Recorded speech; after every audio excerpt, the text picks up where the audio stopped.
My name is Rebecca, and at 33 years old, I caught my husband of 7 years wrapping his arms around another woman at the airport terminal. He was supposed to be freezing in Chicago on a high-stakes corporate business trip, but there he was, tanned and kissing a blonde woman I recognized from his office. I wanted to scream to tear the terminal apart, but my father simply grabbed my shoulder and whispered that we were going to teach him a lesson he would never forget.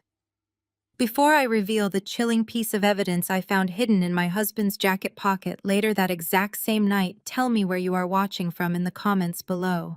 Please hit the like button and subscribe if you have ever had your trust completely shattered by the person you loved most. Terminal 3 of the International Airport was a sea of chaotic noise, rolling suitcases and exhausted travelers. I stood near the arrivals gate holding a bright yellow welcome home sign, my heart fluttering with excitement. My parents, Richard and Patricia, were finally returning from a month-long European cruise to celebrate their 40th wedding anniversary. They had sacrificed so much for me growing up, and seeing them enjoy their retirement filled me with immense joy. The heavy sliding doors parted and I spotted them immediately. My mother spotted my sign and waved frantically, her face lighting up with that warm, familiar smile. I rushed forward, wrapping my arms around her and breathing in the comforting scent of her lavender perfume. My father pulled me into a tight hug next, kissing the top of my head and telling me how much they missed me. It was a perfect, happy family reunion, but that perfect moment lasted exactly 10 seconds. As I pulled away from my father, I noticed his posture suddenly go entirely rigid. His smile vanished, replaced by a cold, calculating stare that I had not seen since he retired. For 30 years, my father had worked as a top-tier federal fraud investigator. He had a terrifying ability to spot lies, inconsistencies, and guilty behavior from a mile away. Right now, his sharp eyes were locked onto something over my left shoulder near the international baggage claim carousels. I turned my head to follow his gaze, and the breath was instantly knocked out of my lungs. Standing just 50 feet away near the carousel for flights arriving from the Caribbean was my husband, Grant. We had been married for 7 years. Just that morning, he had called me from what he claimed was his hotel room in Chicago, complaining about the freezing wind and his grueling schedule of tech infrastructure meetings. Yet there he stood, wearing a light linen shirt, sporting a fresh tan, and laughing without a care in the world. But that was not the worst part. Wrapped securely in his arms was a young, striking blonde woman. It was Vanessa, the 28-year-old marketing director who had joined his firm 6 months ago. I recognized her from the company holiday party. Grant was holding her waist, pulling her close and kissing her with a desperate, hungry passion that he had not shown me in years. The bright yellow welcome sign slipped from my hands, hitting the polished airport floor with a dull thud. The world around me seemed to stop spinning. The announcements over the loudspeaker faded into a muted buzz. All I could hear was the rushing of my own blood in my ears. I felt a sudden, violent surge of adrenaline. I took a step forward, my mouth opening to scream his name, to march over there and confront them in front of hundreds of strangers, to demand to know how he could do this to me. Before I could take a second step, my father's hand clamped down on my shoulder with a vice-like grip. He pulled me backwards smoothly, steering my mother and me behind a massive concrete pillar, completely out of Grant's line of sight. I struggled against his grip, tears of pure rage welling in my eyes. "Let me go, Dad," I hissed, my voice trembling uncontrollably. "Do you see what he is doing? He lied to me. I have to go over there." My father did not let go. His eyes met mine, cold, sharp, and entirely focused. "Sweetheart, listen to me very carefully," he whispered, his voice dangerously calm. "Do not give them the satisfaction of a scene right now. If you confront him here, he will panic, he will make excuses, and he will immediately start hiding his assets. You do not react with emotion when you are dealing with a liar. You react with strategy. Let us teach him a lesson he will never forget." His words cut through my panic like ice water. I looked at my mother, who was covering her mouth with her hand, tears of quiet fury in her eyes. She nodded slowly, supporting my father's silent command. In a matter of seconds, I had to force the heartbroken, betrayed wife deep down inside and replace her with a cold, calculating observer. I took a shaky breath, nodded to my father, and picked up my dropped sign. We turned our backs on the baggage claim and walked out to the parking garage in absolute silence. The drive back to my house was absolute torture. My hands gripped the steering wheel so tightly, my knuckles turned white. Every time I closed my eyes at a red light, all I could see was Grant kissing Vanessa, his hands tracing her waist. My parents sat in the back seat, offering a silent, grounding presence.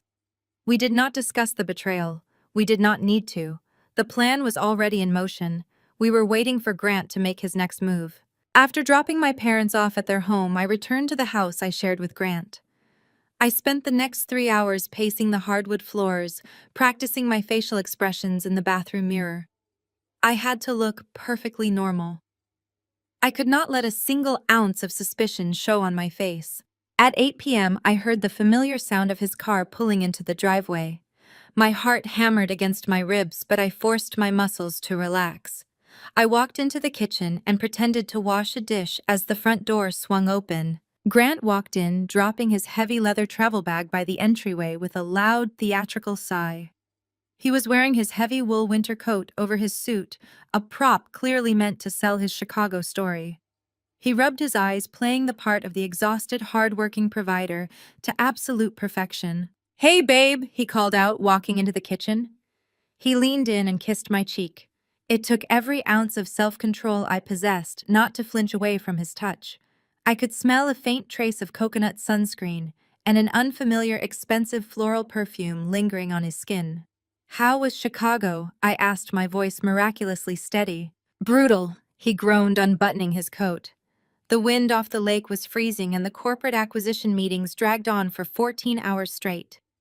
"I am completely drained, but I managed to close the deal, and I brought you a little something to make up for being away all week." He reached into his briefcase and handed me a small, cheap box of generic chocolates. "I bought them at O'Hare Airport right before boarding," he said, with a charming, boyish smile. The exact smile that had made me fall in love with him 7 years ago. The exact smile he had just given his mistress at the baggage claim. "Thank you, Grant," I said, taking the box and setting it on the counter. "You should go take a hot shower and rest. You work so hard for us." He kissed my forehead, entirely oblivious to the sarcasm dripping from my words. "You are the best wife, Rebecca. I do not know what I would do without you." I watched him walk upstairs, listening to his footsteps fade down the hallway. Once I heard the bathroom door close and the shower water turn on, I dropped the act. The smile vanished from my face. My hands began to shake with a renewed, focused anger. I walked to the entryway where he had carelessly dropped his travel bag and his winter coat. He was so confident in his lies, so arrogant in his deception that he assumed I would never dare to look closely at his things. For years, he had treated me like a naive, simple-minded woman who just did freelance information technology support from the living room couch. He believed I was completely dependent on his corporate success and far too trusting to ever question him. I picked up his heavy winter coat, intending to hang it in the closet. As I draped it over the hanger, I felt a slight crinkle of paper inside the deep inner breast pocket. My breath caught in my throat. I glanced up the stairs, ensuring the shower was still running. Then I slid my hand into the pocket and pulled out a small crumpled piece of thermal paper. I smoothed it out under the bright hallway light.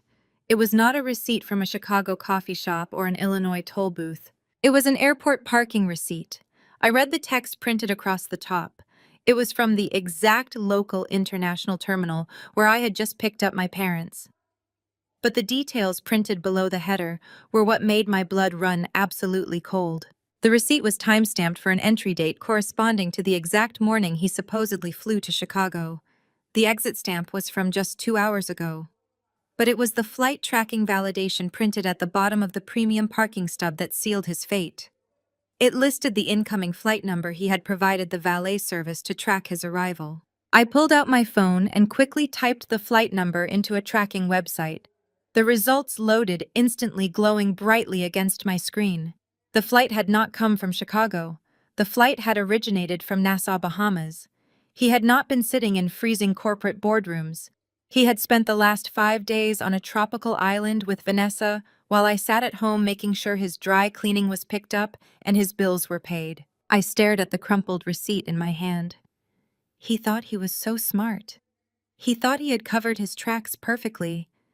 He thought his quiet, accommodating wife would just smile, eat her cheap airport chocolates, and continue managing his household while he lived a double life. I carefully folded the receipt and slipped it into my own pocket, replacing the coat exactly as I found it.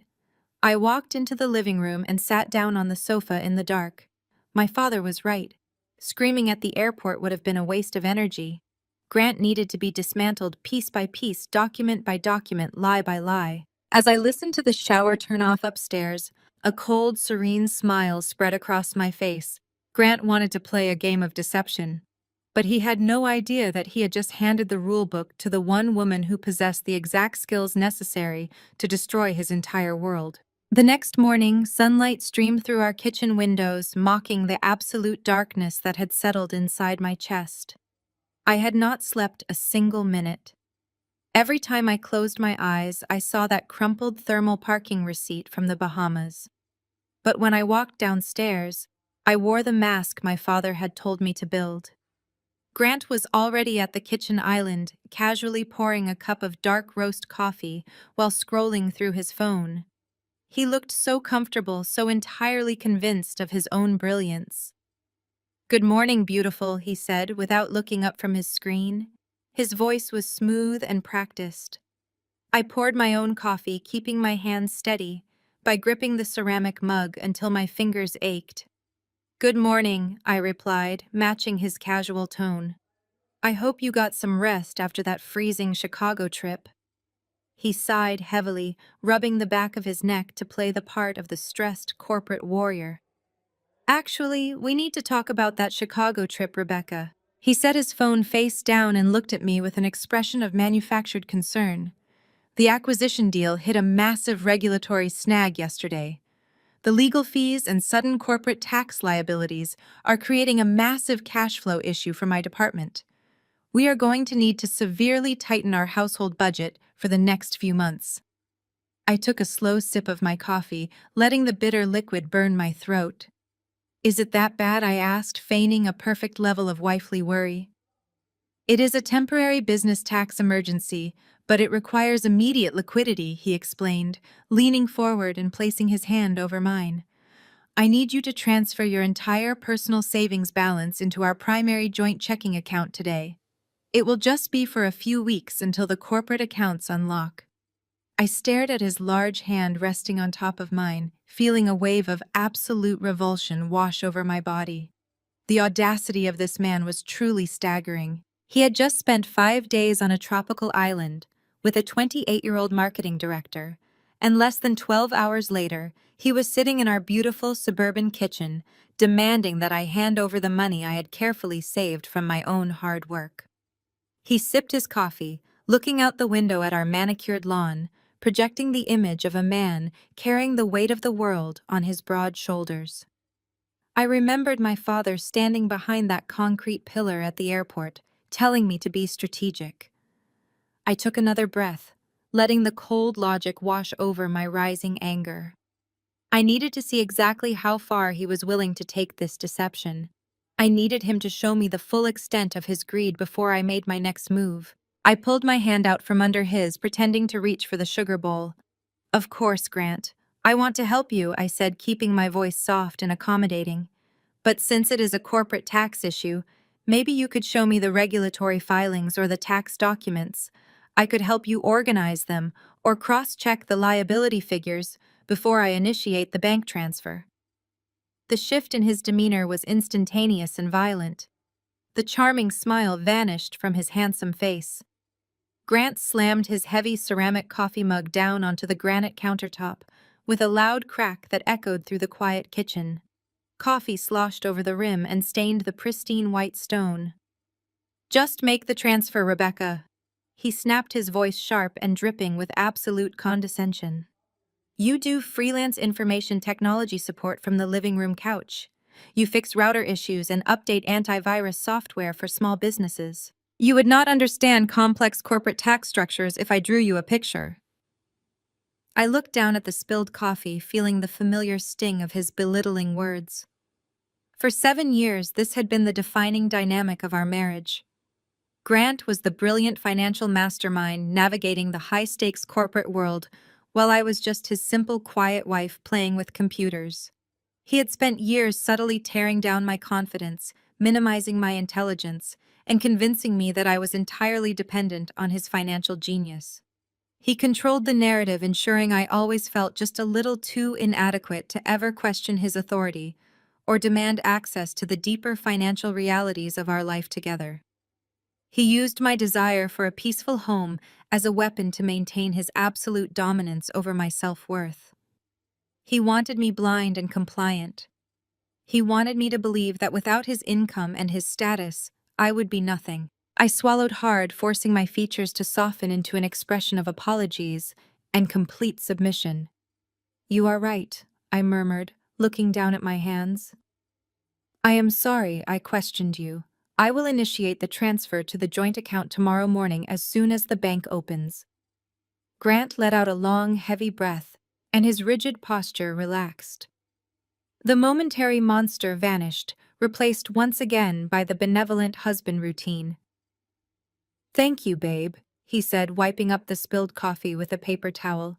"I know it is stressful, but I promise I will make it all up to you once this Chicago deal officially closes." I spent the rest of the day playing the perfect supportive wife. I made his favorite roasted chicken dinner. I listened to him complain endlessly about fictitious legal hurdles, and I smiled warmly when he kissed me goodnight. I waited in the suffocating darkness of our master bedroom, listening to the steady, rhythmic breathing that signaled he had fallen into a deep, dreamless sleep. At 1 in the morning, I slipped out from under the heavy down comforter and crept silently down the carpeted stairs to his main home office. Grant always believed his digital life was completely secure from any prying eyes. He thought because he used a complex numeric passcode on his sleek corporate laptop that his dirty secrets were locked inside an impenetrable fortress. He was completely unaware that the woman he constantly dismissed as a simple IT support girl possessed the specialized tools and the raw intelligence to dismantle his digital fortress in a matter of seconds. I plugged a specialized encrypted flash drive into the side port of his machine. Within 3 minutes, my custom bypass script had quietly overridden his primary login protocols, leaving absolutely no trace of my unauthorized entry. The high-resolution screen glowed to life, illuminating the dark room with the impending evidence of his betrayal. I did not waste my time looking through his personal emails or his daily browser history. Liars like Grant always covered their basic tracks with meticulous care. I went straight for the hidden system partitions. Using a deep directory search algorithm, I located an invisible desktop folder buried deep inside a mundane system cache file. He had labeled it simply with the letter V. My pulse quickened as I cracked the encrypted folder open. It was filled with dozens of scanned wire transfer receipts and highly confidential offshore banking statements. I began organizing the raw data on a secondary spreadsheet, my eyes rapidly scanning the massive numerical values. Over the last 6 months, Grant had not been managing our marital wealth. He had been systematically bleeding it dry.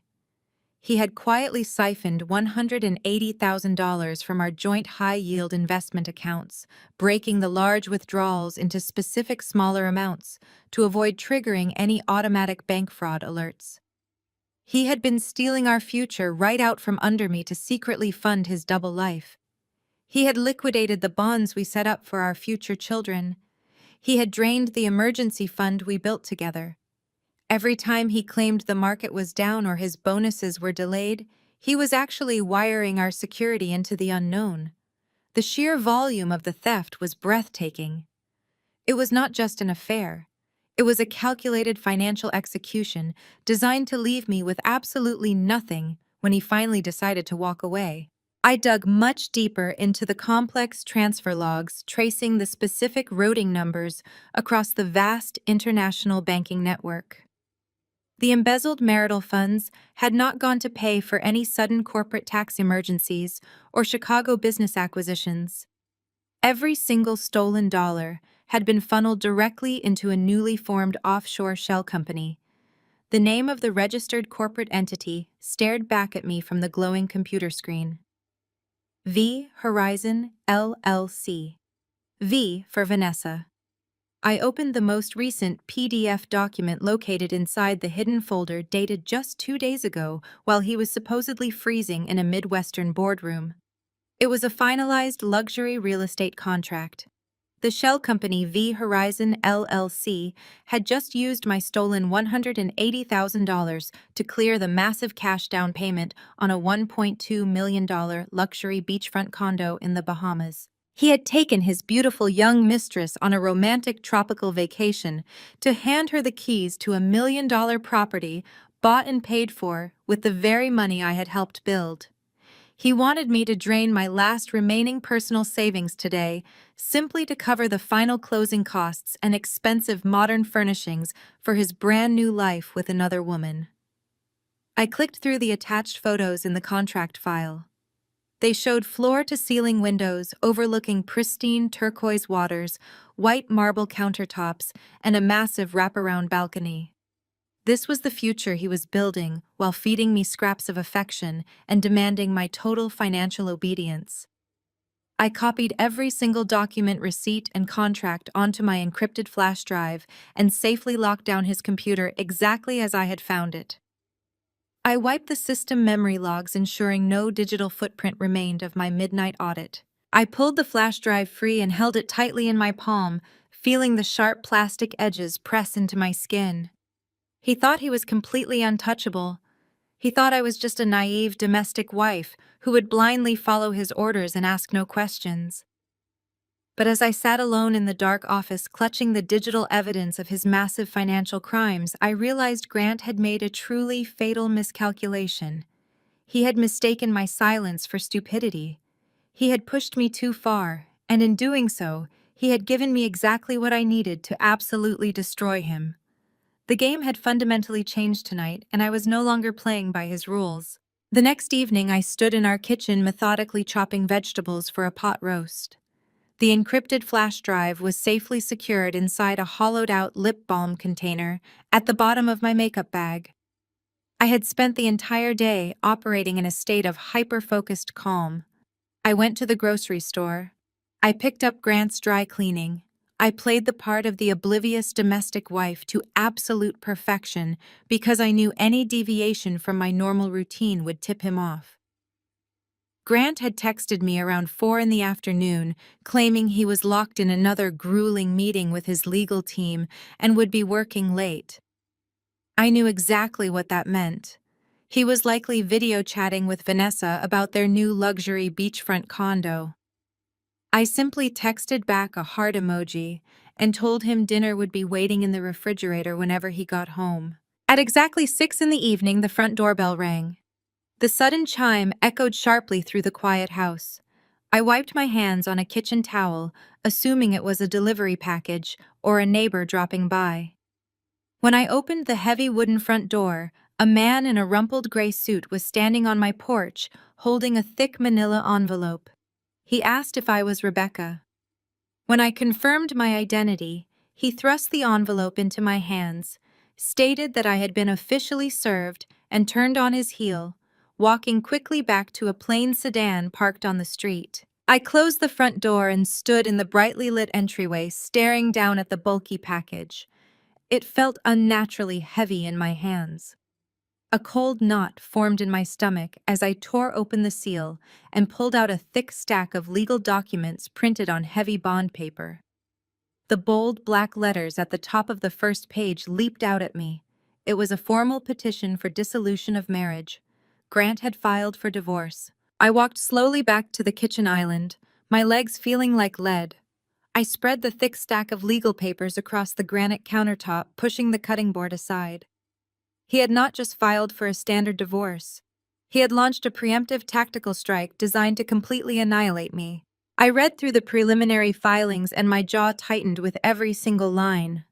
Grant had hired one of the most aggressive and notoriously expensive family law attorneys in the city. The petition was an absolute masterclass in audacity and manipulation. In the financial disclosure section, Grant claimed complete financial insolvency. He formally stated to the court that his commercial tech infrastructure business had suffered catastrophic market failures over the past year.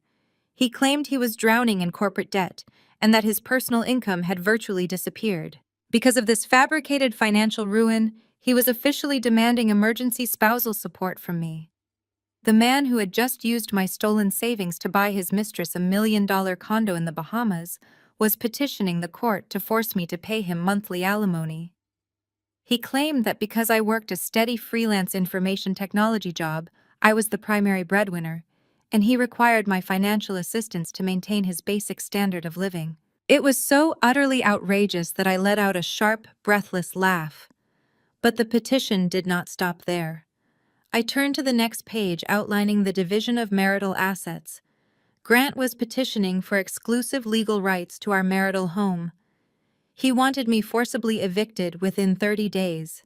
To justify this demand, his highly paid lawyer had crafted a vicious, entirely fictional narrative about our marriage. The sworn statements claimed that I had been financially unsupportive and emotionally absent for the entirety of our relationship. He painted a picture of a cold, unfeeling wife who refused to support her husband through his difficult business struggles. I gripped the edge of the kitchen island, reading the cruel, calculated words over and over. He stated that my supposed emotional neglect had caused him severe psychological distress. He was building a legal framework to cast himself as the tragic victim of a heartless woman. It was a narrative designed to completely blindside me and leave me entirely destitute. This was exactly how Grant had always operated. For 7 years, he had conditioned me to avoid conflict at all costs. Whenever we argued, he would escalate the situation until I backed down, just to restore peace in our home. He used my natural inclination for harmony as a weapon against me. He fully expected me to receive these devastating legal papers and completely break down. He assumed I would panic at the thought of a lengthy, expensive court battle and the terrifying prospect of being thrown out of my own home. He was banking on my historical tendency to capitulate. He wanted me to read these aggressive demands dissolve into tears and ultimately accept a pathetic lowball settlement just to keep the roof over my head and make the nightmare go away. He thought he could bleed my accounts dry, secure a luxury future with his pregnant mistress, and then legally bully me into handing over the house to fund his exit strategy. It was a brilliant, ruthless plan built on the fatal assumption that I was weak. I took a deep, steadying breath and continued flipping through the towering stack of legal documents. I needed to see exactly how far his lawyer had gone in structuring this fraudulent asset division. I moved past the initial petitions and the fabricated lists of marital debts, navigating toward the supplementary exhibits attached at the very back of the packet. These were the documents meant to prove his claims of financial hardship and list the specific assets he intended to seize. My eyes scanned a seemingly endless list of our shared property and business loans, but as I turned to the final exhibit page, the blood completely drained from my face. It was a formalized property deed. I stared at the black and white photocopy, trying to process what I was seeing. It was the deed to my family cabin in the mountains. The property was a modest rustic home nestled in the dense pine forests of Colorado that my grandfather had built with his own hands. It was the place where I had spent every summer of my childhood running through the woods and fishing in the nearby creek.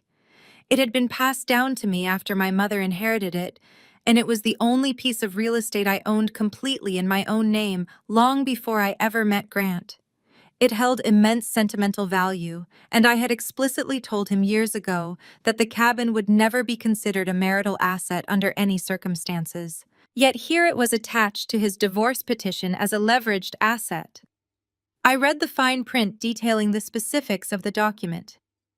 The deed had been legally restructured and submitted as collateral for a massive commercial business loan taken out by his tech startup company. He had used my childhood inheritance to secure a massive line of credit for his failing business ventures. He had risked the one place in the world that truly felt like my own, just to prop up his house of cards. But the property was exclusively in my name. He could not legally leverage it without my explicit consent and physical presence before a notary public. My eyes darted to the bottom of the page where the authorization signatures were required. There, on the designated line, was my full legal name signed in blue ink. I leaned closer, my heart hammering a frantic rhythm against my ribs. I studied the loops and the slants of the handwriting. The way the first letter swooped and the sharp angle of the final character were nearly perfect imitations of my handwriting. He must have spent hours tracing my signature from old checks or greeting cards just to perfect the forgery. But it was not my signature. I had never seen this document before in my life. I had never sat in front of a bank official and signed away my family cabin to secure his business loans. The signature was completely and undeniably forged. I stood frozen in the bright kitchen, the harsh reality of the situation washing over me in cold, terrifying waves. Grant had not just lied about an affair or hidden money in an offshore account. He had crossed a massive legal boundary. Forging a signature on a property deed to secure commercial lending was not just a sleazy divorce tactic. It was a severe financial crime. He had committed felony fraud. I looked from the forged signature to the rest of the divorce petition. He had handed this falsified document directly to his own high-powered attorney, who had then formally submitted it to the family court system.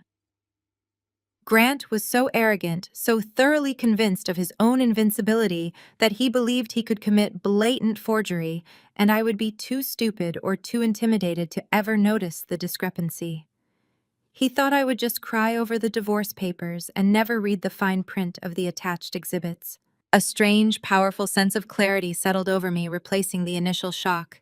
The man I had loved and trusted for 7 years was a complete monster willing to steal my heritage and leave me ruined just to fund his new life with Vanessa. But his arrogance had blinded him to a very crucial fact. By attaching that forged property deed to a formal legal petition, he had not just handed me grounds for a favorable divorce settlement. He had handed me the exact weapon I needed to destroy his entire life. The forged signature was the missing piece of the puzzle connecting his personal betrayal to his massive corporate fraud. I slowly gathered the scattered legal papers, sliding them neatly back into the thick manila envelope. I did not shed a single tear. There would be no panic. There would be no breakdown. Grant had drawn the battle lines, and he expected an easy victory over a helpless opponent. He had no idea that he had just declared war on a woman who could dismantle his entire empire with a few keystrokes. I placed the envelope on the counter right next to his cheap airport chocolates, waiting for him to come home. 2 weeks later, I found myself sitting in the sterile, freezing conference room of a downtown family law mediation center. The air smelled of stale coffee and expensive floor wax. I wore a simple charcoal blazer and kept my hands folded neatly in my lap. I was the picture of a subdued, frightened wife facing the end of her marriage. I played the part flawlessly because that was exactly what Grant needed to see. The heavy glass door swung open and Grant walked in. He looked entirely unbothered by the fact that he was dismantling our 7-year marriage. He wore a tailored navy suit that I had picked out for his birthday, perfectly pressed and completely immaculate. He offered a polite, charming smile to the court-appointed mediator before taking his seat across from me. He did not even look in my direction. He did not need to. He had brought an attack dog to do his looking for him. Flanking Grant was a notorious high-priced divorce attorney named David. David had a reputation in the city for completely destroying opposing spouses. He dropped his heavy leather briefcase onto the mahogany table with a loud thud that was clearly meant to be intimidating. Without a word of greeting, David pulled out a massive stack of financial disclosures and slid them across the polished wood toward my side of the table. I looked down at the neatly bound pages.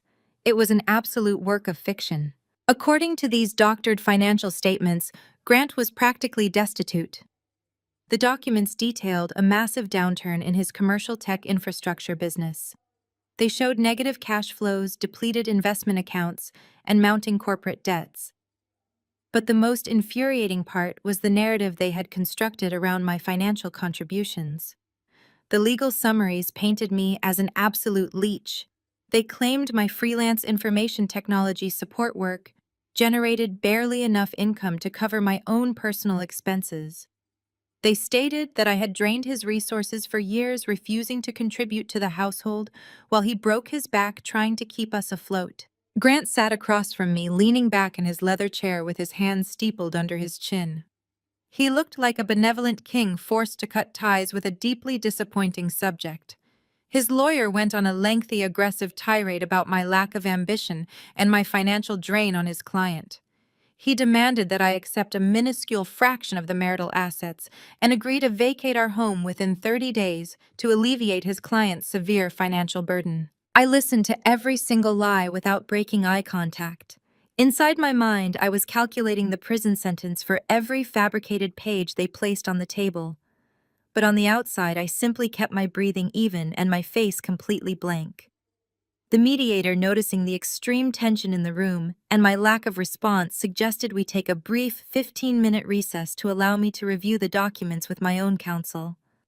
I nodded, silently gathered my purse, and stepped out of the freezing conference room into the long, brightly lit corridor. I walked toward the restrooms, needing a moment to wash my hands and compose my thoughts. As I turned the corner near the elevator bank, a figure stepped out from the alcove blocking my path.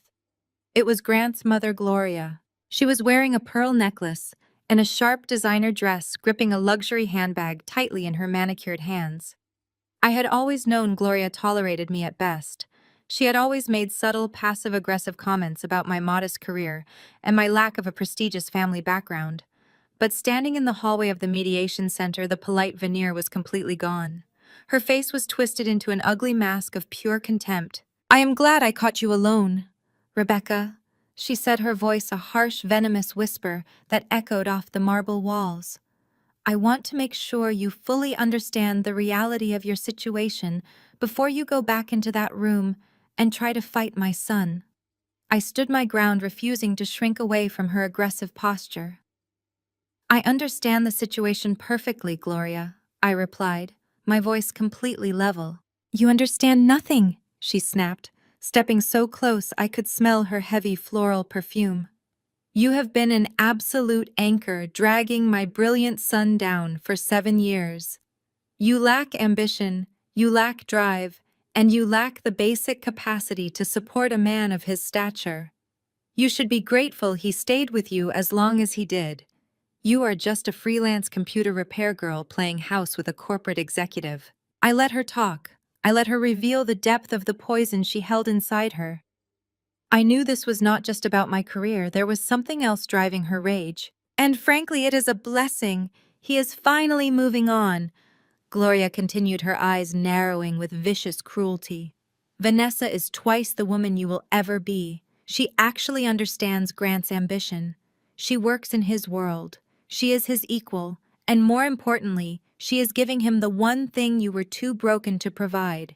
She is giving him a child." The words hit my chest like a physical blow. The air rushed out of my lungs, and for a split second, the carefully constructed walls in my mind threatened to completely collapse. A child.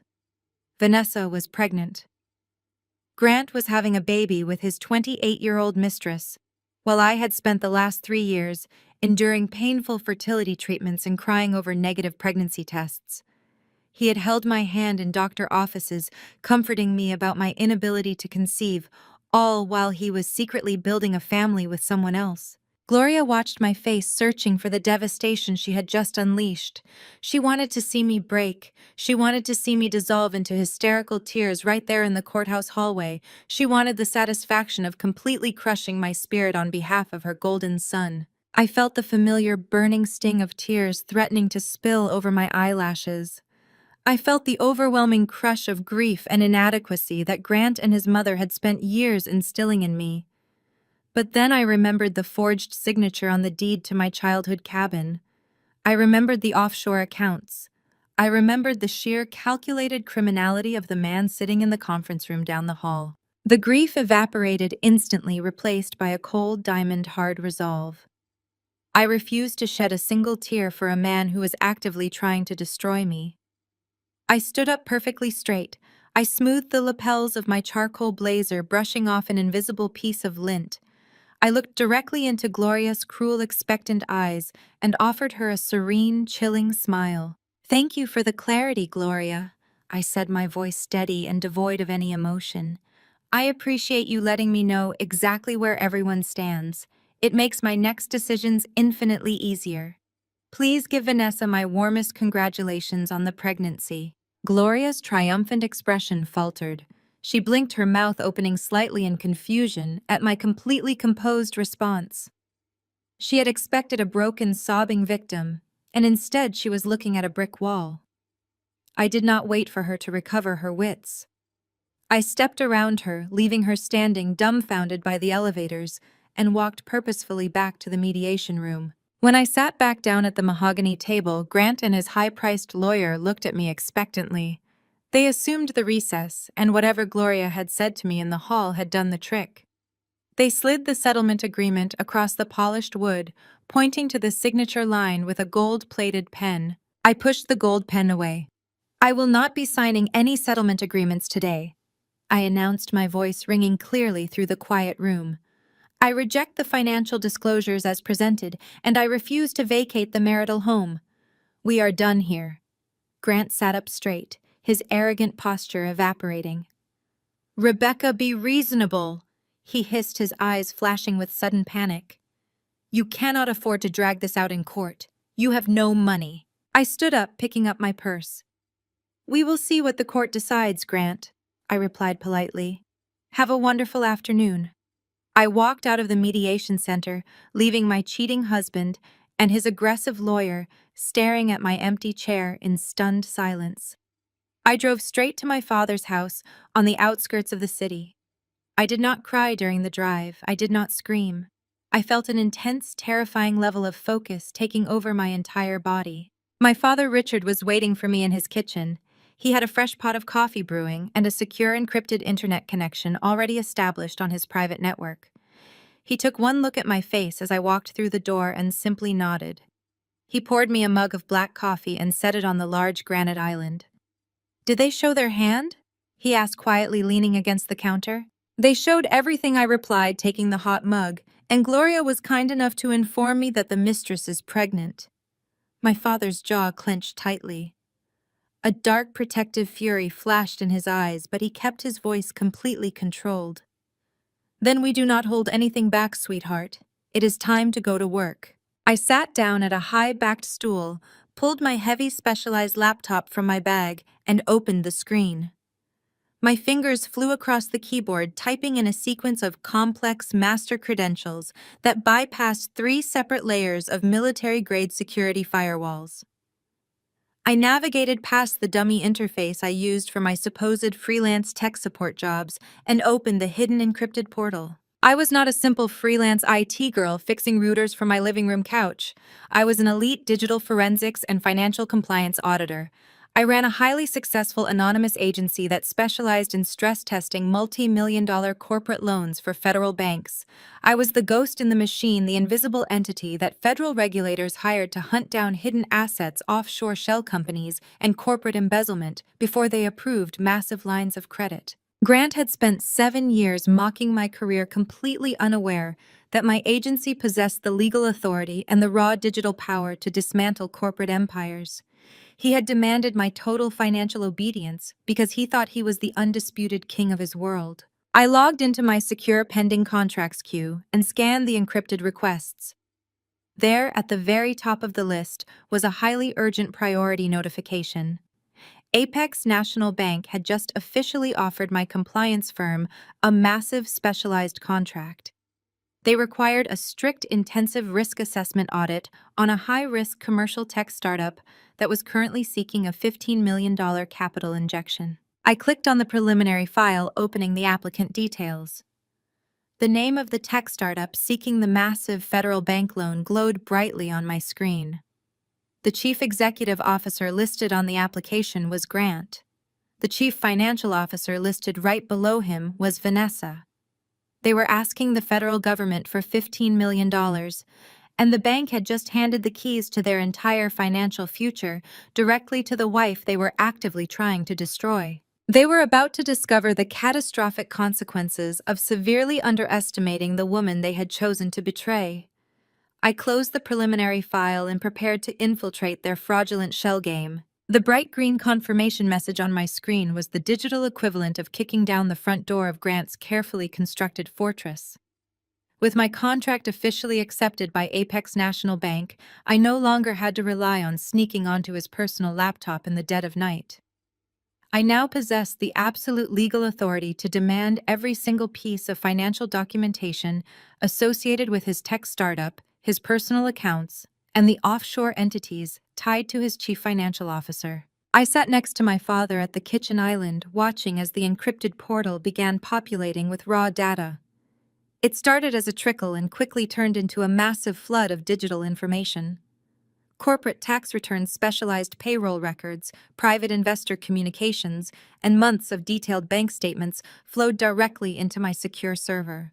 Grant and Vanessa had been legally compelled by the bank to submit their entire financial history to secure the $15 million loan. They had handed over the blueprints to their own destruction without a second thought. My father pulled up a chair beside me, a fresh pot of coffee sitting between us. For the next several hours, the two of us operated in a state of absolute hyper-focused synchronization. This was his element. After 30 years as a federal fraud investigator, my father knew exactly how financial criminals tried to hide their tracks. He pointed to a series of incoming capital declarations on the screen, his sharp eyes catching a severe inconsistency. "Pull up the initial asset disclosures they submitted to the bank," my father instructed, his voice low and steady. "Cross-reference the capitalization dates with that forged property deed you found in the divorce petition." I ran the specific search algorithm, aligning the timelines of the two documents. The results were instantaneous and deeply infuriating. Grant had listed my childhood family cabin in Colorado as the primary tangible asset securing his entire corporate operation. He had used the forged deed to artificially inflate the net worth of his tech startup, making it appear financially solvent to early investors. The business was a complete hollow shell. Without my inherited property propping up his balance sheets, the company would have been flagged as bankrupt before it ever got off the ground. "He stole your past to fund a future you were not even going to be part of." My father said, a dark protective anger radiating from his rigid posture. "But we are going to make sure he does not get a single dime of that federal money." I nodded, my fingers moving rapidly across the keyboard as I dug deeper into the operating accounts. I wanted to see exactly how Grant was managing the daily cash flow of this supposedly booming tech empire. What I uncovered over the next 2 hours was not just a case of simple marital embezzlement. It was a massive, highly illegal financial house of cards. Grant was actively running a textbook Ponzi scheme. He had taken on massive amounts of high-interest debt from dangerous private creditors in the early days of his startup. Instead of using incoming investment capital to develop actual technology or build infrastructure, he was constantly shuffling money around to pay off those early aggressive lenders. He was robbing Peter to pay Paul, desperately trying to keep the private creditors at bay, while he waited for the massive $15 million injection from Apex National Bank to wipe the slate clean. But the private creditors were only half of his cash flow problem. The other massive drain on his corporate accounts was Vanessa. I opened the detailed expense reports linked to the corporate cards they had submitted. My cheating husband was bleeding his own failing company dry to fund his mistress's lavish lifestyle. The ledgers showed tens of thousands of dollars spent on designer wardrobes, exclusive five-star dinners in the city, and private chartered flights for their supposed business trips. He had used the stolen funds from our joint marital accounts to secure the down payment on the $1 million luxury condo in the Bahamas, but he was using the stolen corporate funds to furnish it. I sat back in my chair, taking a slow sip of my coffee. The sheer arrogance of his operation was staggering. Grant truly believed he was a corporate genius, a master manipulator who could juggle an oblivious wife, a demanding pregnant mistress, angry private creditors, and the federal banking system all at the same time. He was so blinded by his own ego that he could not see his entire life was dangling by a single fragile thread. And I was currently holding the scissors. "Let us trace the specific routing numbers on those offshore wire transfers," I said to my father, pulling up the hidden folder I had copied from Grant's laptop the night before. I want to map the exact digital pathway he used to move my stolen savings into the V Horizon Shell Company. I launched a highly specialized tracing software watching as the program mapped the IP addresses and international routing codes across the global banking network. The screen displayed a complex visual web of transactions showing the money flowing from our local joint account in the city, bouncing through a series of anonymous intermediate accounts, and finally landing in the primary offshore holding account in the Bahamas. But as the final transaction map rendered on the screen, a glaring anomaly caught my attention. I leaned closer to the monitor, my eyes narrowing at a secondary routing protocol that had automatically executed just seconds after the main deposit hit the V Horizon account. "Look at this," I said, pointing to a small, nearly invisible digital tether branching off from the main offshore account. The money does not just sit in the primary account. Every single time Grant wires funds into the shell company, a secondary automated script instantly triggers. My father leaned in, his investigator instincts immediately recognizing the pattern. "Someone is skimming the deposits," he observed, his tone sharp. "They are taking a cut right off the top before the funds settle." I ran a rapid calculation on the diverted amounts. It was exactly 10%. Every single time Grant stole money from our marriage or his company to fund their tropical getaway, exactly 10% of that deposit was being quietly siphoned away into a completely separate, heavily obscured private account. I deployed a decryption tool to crack the masking on the secondary destination account. The routing numbers traced back to a highly secretive banking institution located in the Cayman Islands. It took my system several minutes to brute force its way through the security protocols protecting the account holder's identity. The tension in the kitchen was palpable as we waited for the progress bar to reach 100%. When the final encryption layer broke, the true identity of the account holder flashed brightly across my screen. I let out a sharp, genuine laugh of pure disbelief. The private hidden account in the Cayman Islands did not belong to Grant. It belonged exclusively to Vanessa, registered quietly under her maiden name. The revelation was absolutely brilliant in its deception. Grant thought he was the ultimate puppet master, controlling both his wife and his mistress while building a secret empire. He believed Vanessa was just his beautiful, compliant partner, entirely devoted to his grand vision and dependent on his generosity. He had no idea that the young woman he had destroyed his marriage for was actively robbing him blind. Vanessa was not just a naive mistress enjoying the spoils of his corporate fraud. She was a calculated, greedy opportunist who was systematically skimming 10% of his stolen funds to build her own private safety net. She was stealing from the man who was stealing for her. My father chuckled, shaking his head as he looked at the banking details. "There is no honor among thieves," he noted dryly. "She knows his startup is a fragile Ponzi scheme. She knows he is drowning in private debt. She is securing her own golden parachute for the exact moment his entire operation inevitably collapses." I saved the explosive data files directly into my final federal audit report. The dynamic of the situation had just shifted from infuriating to incredibly entertaining. Grant had filed for divorce and forged my signature because he thought I was his greatest liability. He had no concept that the real threat to his existence was the pregnant 28-year-old woman sleeping in his bed. I closed the secure banking portal and shut down my laptop.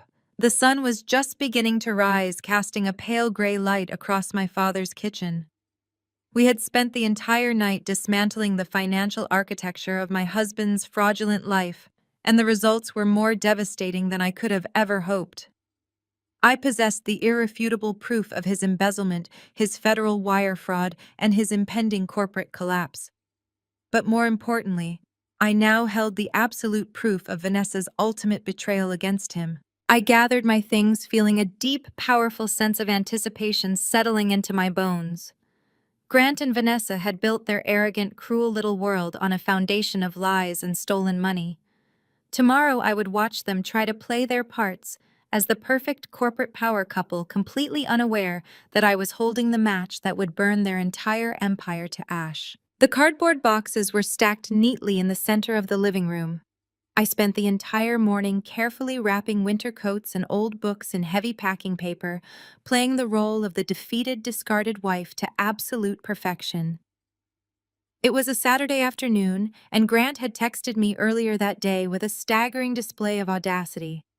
He claimed he needed to stop by the house to take some preliminary measurements for future renovations. He stated that the property needed significant upgrades before he could comfortably reside there full-time. He was casually claiming ownership of the home I had paid the primary mortgage on for the last 7 years. But his text message contained an even sharper poisoned barb. He announced he was bringing a colleague to assist him with the interior design choices. I knew exactly who that colleague was. When the front door handle clicked and the heavy wood swung open, I was kneeling on the floor, taping a box shut. Grant walked in wearing a casual weekend sweater, looking entirely relaxed. Right behind him, stepping into my foyer with a triumphant predatory smile, was Vanessa. She wore a tailored beige trench coat and carried an expensive leather clipboard. Her blonde hair was perfectly styled, and she looked around my home with the greedy, evaluating eyes of a conqueror claiming her newly acquired territory. Grant did not even have the decency to look embarrassed. He gestured around the living room as if I was merely a hired moving service temporarily occupying his space. "Rebecca, I need to get some square footage estimates for the contractors," he said, his voice dripping with forced professional detachment. "Vanessa has an excellent eye for spatial design, so she is going to help me rethink the open concept flow. Try to stay out of our way while we work." I kept my eyes lowered and nodded silently, pressing the packing tape down against the cardboard.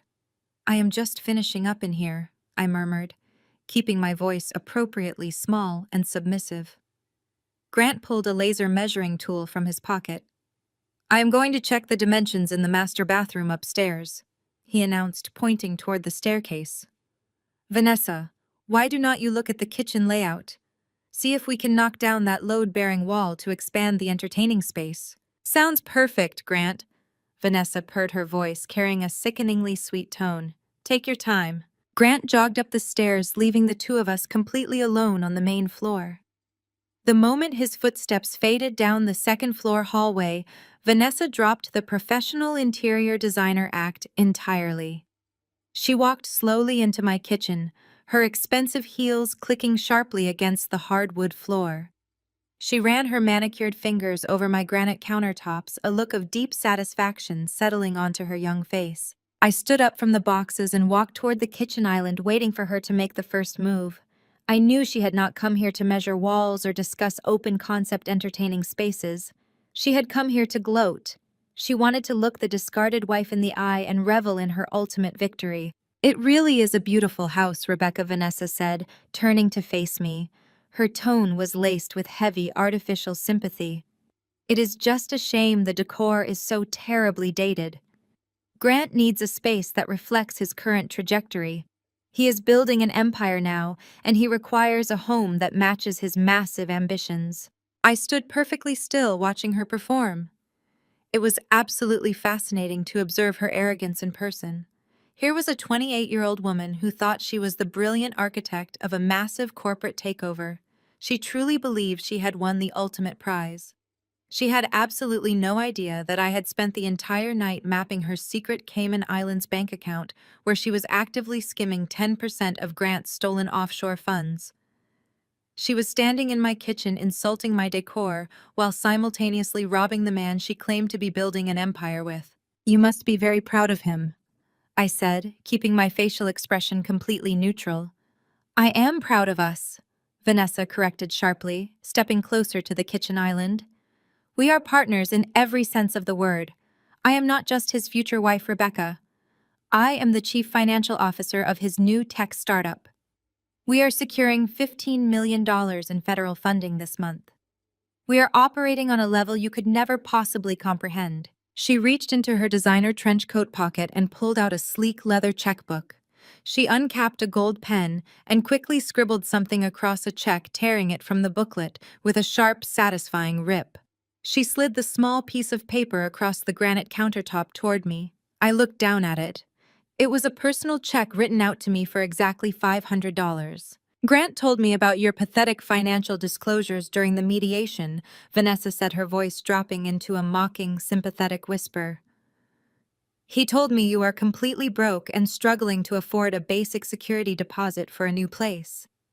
I know you only do some low-level computer repair work, and I honestly feel a little bit sorry for you. Take the money, Rebecca. Find yourself a cheap little studio apartment somewhere in the suburbs. Consider it a parting gift from the new chief financial officer. I stared at the $500 check resting on the counter. The absolute irony of the situation was almost too heavy to bear.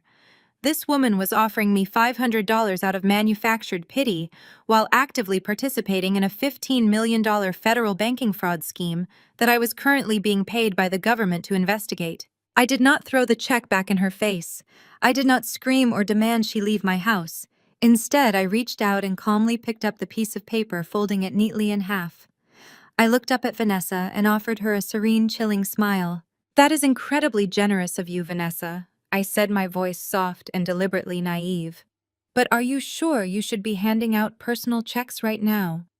Grant mentioned that his business is facing some severe debt issues. As the chief financial officer, are you not legally liable for those corporate debts? I mean, I only do simple computer work, but I heard that signing those big federal bank loans can be really risky if the company goes under. Vanessa let out a sharp, condescending laugh, tossing her blonde hair over her shoulder. She looked at me like I was the most pathetic, unintelligent creature she had ever encountered. You really do not understand how corporate finance works, do you, Rebecca? She sneered, her eyes flashing with pure, unadulterated arrogance. I am not personally liable for anything because we are securing the funding through bulletproof federal collateral. Grant trusts me completely. He trusts me so much that he had me personally sign off on every single piece of collateral documentation for the Apex National Bank application. I physically authorize the asset leveraging myself. I control the entire financial architecture of his company. We are absolutely untouchable. I kept my serene smile perfectly frozen in place as a wave of cold, dark triumph washed over my entire body. She had just done it. She had just handed me the final devastating piece of the puzzle. I had deliberately baited her ego, and she had swallowed the hook without a single moment of hesitation. In her desperate need to prove her superiority over the discarded wife, Vanessa had just verbally confessed to a massive federal crime. She had proudly admitted to personally signing and authorizing the fraudulent collateral documents submitted to Apex National Bank. She had officially tied her own name to the forged property deed for my childhood cabin and the fabricated asset disclosures that Grant was using to secure the $15 million loan. She had just implicated herself as the primary financial conspirator in a massive federal wire fraud scheme, and she had proudly confessed this crime directly to the face of the elite financial compliance auditor who was currently evaluating her prison sentence. I slipped the $500 pity check into the pocket of my jeans. Well, I said, keeping my voice light and entirely submissive. It sounds like you have everything completely under control, Vanessa. I am sure you and Grant will get exactly what you deserve. Vanessa smiled, a genuine, vicious grin of total victory. We already have, she replied, turning her back on me to examine the kitchen cabinets. I heard Grant's heavy footsteps descending the wooden staircase. He walked into the kitchen holding his laser measuring tool, looking between the two of us to ensure no physical altercations had occurred. Everything good down here? He asked, his eyes lingering on Vanessa. Everything is perfectly fine, Grant, Vanessa purred, walking over to wrap her arm around his waist. Rebecca was just congratulating us on the new business venture. We are all on the exact same page now. Grant let out a relieved breath, offering me a condescending nod of approval. Good. I am glad you are finally accepting reality, Rebecca. It makes this transition so much easier for everyone. Have the rest of your boxes packed by the end of the week. I watched them walk out the front door together, arms wrapped tightly around each other. They climbed into Grant's expensive luxury car and drove away down the quiet suburban street, leaving me alone in the house they thought they had successfully stolen. I stood in the silent entryway, my hand resting in my pocket, brushing against the folded edge of Vanessa's $500 check. They thought they had achieved total victory today. They thought they had successfully humiliated and discarded a weak, helpless woman. But as I walked back to my hidden laptop to officially log Vanessa's verbal confession into my federal audit report, I knew the truth. They had not won anything. They had simply finished digging their own graves, and they had just handed me the shovel. The days following Vanessa and Grant visiting my house moved with an eerie calmness. I spent my time operating quietly in the shadows, while Grant stepped boldly into the spotlight, riding an absolute high on the arrogant assumption that the Apex National Bank $15 million funding was a guaranteed reality. He decided it was time to show off his newfound power to the entire city. Grant rented out the grand ballroom of the most expensive and exclusive hotel downtown to host a massive charity gala. It was supposedly a philanthropic event, designed to raise money for local technological initiatives, but everyone in his circle knew it was simply a highly publicized launch party for his new commercial tech infrastructure startup. He wanted to cement his status as the new king of the corporate world, and he wanted everyone to see him wearing the crown. He spared absolutely no expense for the elaborate event, using the remaining stolen funds he had skimmed from his private creditors to pay the exorbitant venue deposits. He ordered hundreds of lavish, heavy cardstock invitations adorned with expensive gold foil lettering and custom embossed envelopes. These opulent invitations were mailed to every local politician, elite real estate investor, and high society family in the region. He wanted a massive captive audience to witness his crowning achievement. He craved the validation of his peers more than anything else in the world. I learned about the details of the gala, not through the local news or mutual friends, but through a direct, deeply personal insult. I had recently set up a secure post office box to handle my personal mail and legal correspondence away from the marital home. When I stopped by the small post office to check my box on a quiet Tuesday afternoon, I found a thick, heavy envelope waiting for me. I recognized the expensive textured paper immediately. I tore the envelope open and pulled out one of Grant's gold-foiled gala invitations.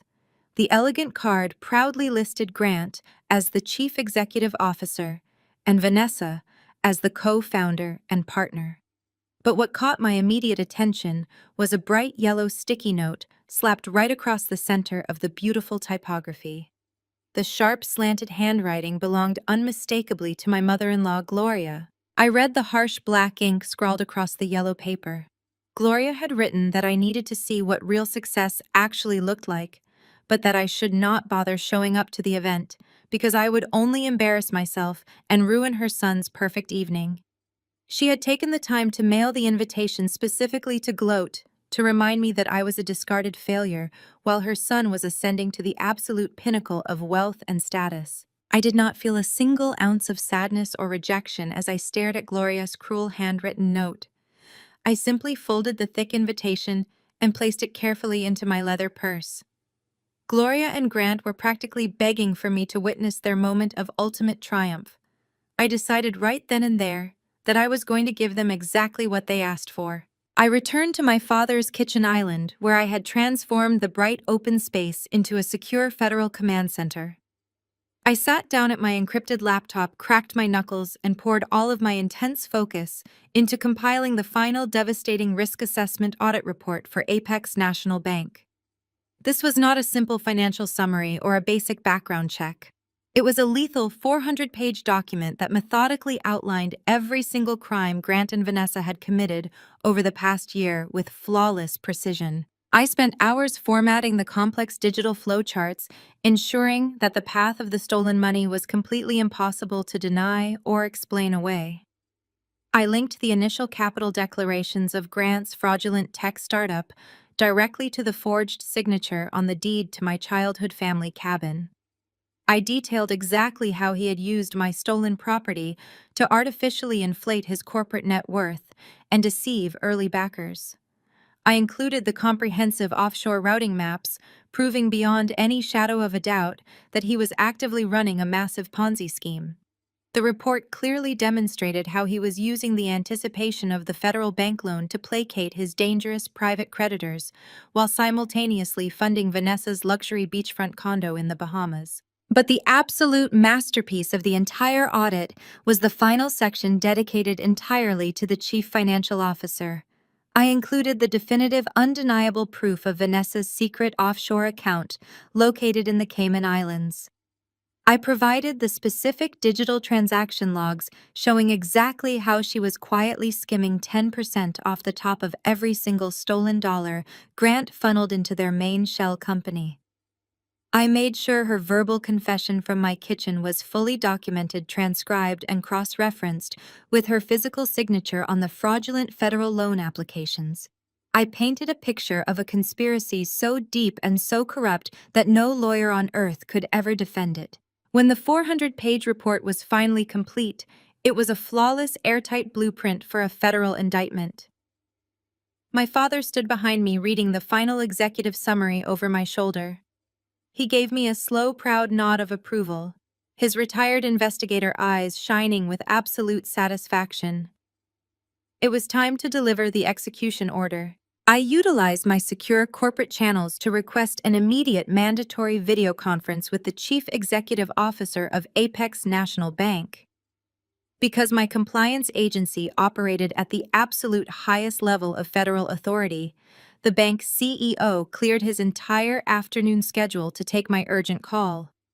I ensured my digital masking software was fully operational, hiding my face behind a generic avatar and disguising my voice to protect my anonymous corporate identity. When the high-definition video call connected, the bank's CEO appeared on my screen sitting at the head of his massive glass-walled boardroom. He greeted my alias with deep professional respect, fully expecting a standard risk assessment briefing and a simple green light for the loan. He had absolutely no idea he was about to be handed a 400-page financial bomb. I did not waste any time with pleasant corporate pleasantries. I transmitted the heavily encrypted audit file directly to his secure private server and instructed him to open the executive summary immediately. I watched his face closely on the video monitor as his eyes scanned the first few paragraphs of my findings. The relaxed professional demeanor vanished in an instant, replaced by a mask of absolute horror and pure, unadulterated outrage. I walked him through the data using cold, hard, irrefutable facts. I explained the forged property deeds, the massive hidden debts owed to aggressive private creditors, and the complex offshore embezzlement network. I detailed exactly how Grant and Vanessa were attempting to use his prestigious banking institution to secure a $15 million lifeline for a completely fraudulent hollow shell company. The CEO was absolutely furious.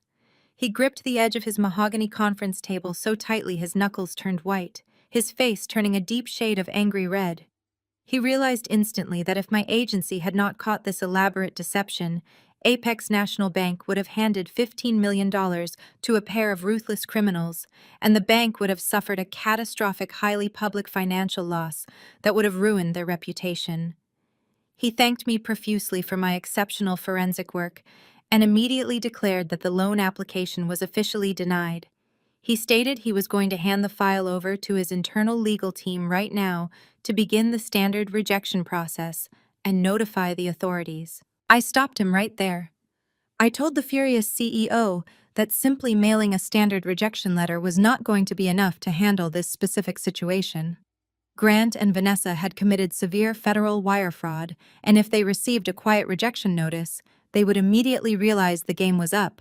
They would panic, liquidate whatever stolen assets they had left, and flee the country before the authorities could ever build a solid case against them. I proposed a completely different strategy to ensure they faced ultimate justice.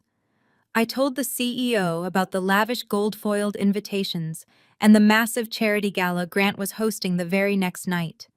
I explained that Grant was incredibly arrogant and fully expected the bank to use the high society event as a public relations opportunity to proudly announce the $15 million funding. The CEO listened intently, his initial rage slowly giving way to deep, intrigued curiosity as I laid out the mechanics of my plan. I told him that he needed to attend the gala in person, carrying a massive ceremonial check, just like Grant expected. He needed to let Grant and Vanessa believe they had won the ultimate prize, right up until the very last possible second. I outlined a highly specific coordinated twist that my father and I had carefully arranged to trap them. I needed the bank CEO to play a crucial vital role in cornering the criminals on a massive public stage where they could not possibly escape or deny their crimes. The CEO leaned back in his tall leather chair, a slow, shark-like smile spreading across his face. He despised being manipulated by arrogant fraudsters, and he absolutely loved the tactical brilliance of my trap. He agreed to attend the gala and follow my exact instructions to the letter. The trap was officially set and ready to be sprung.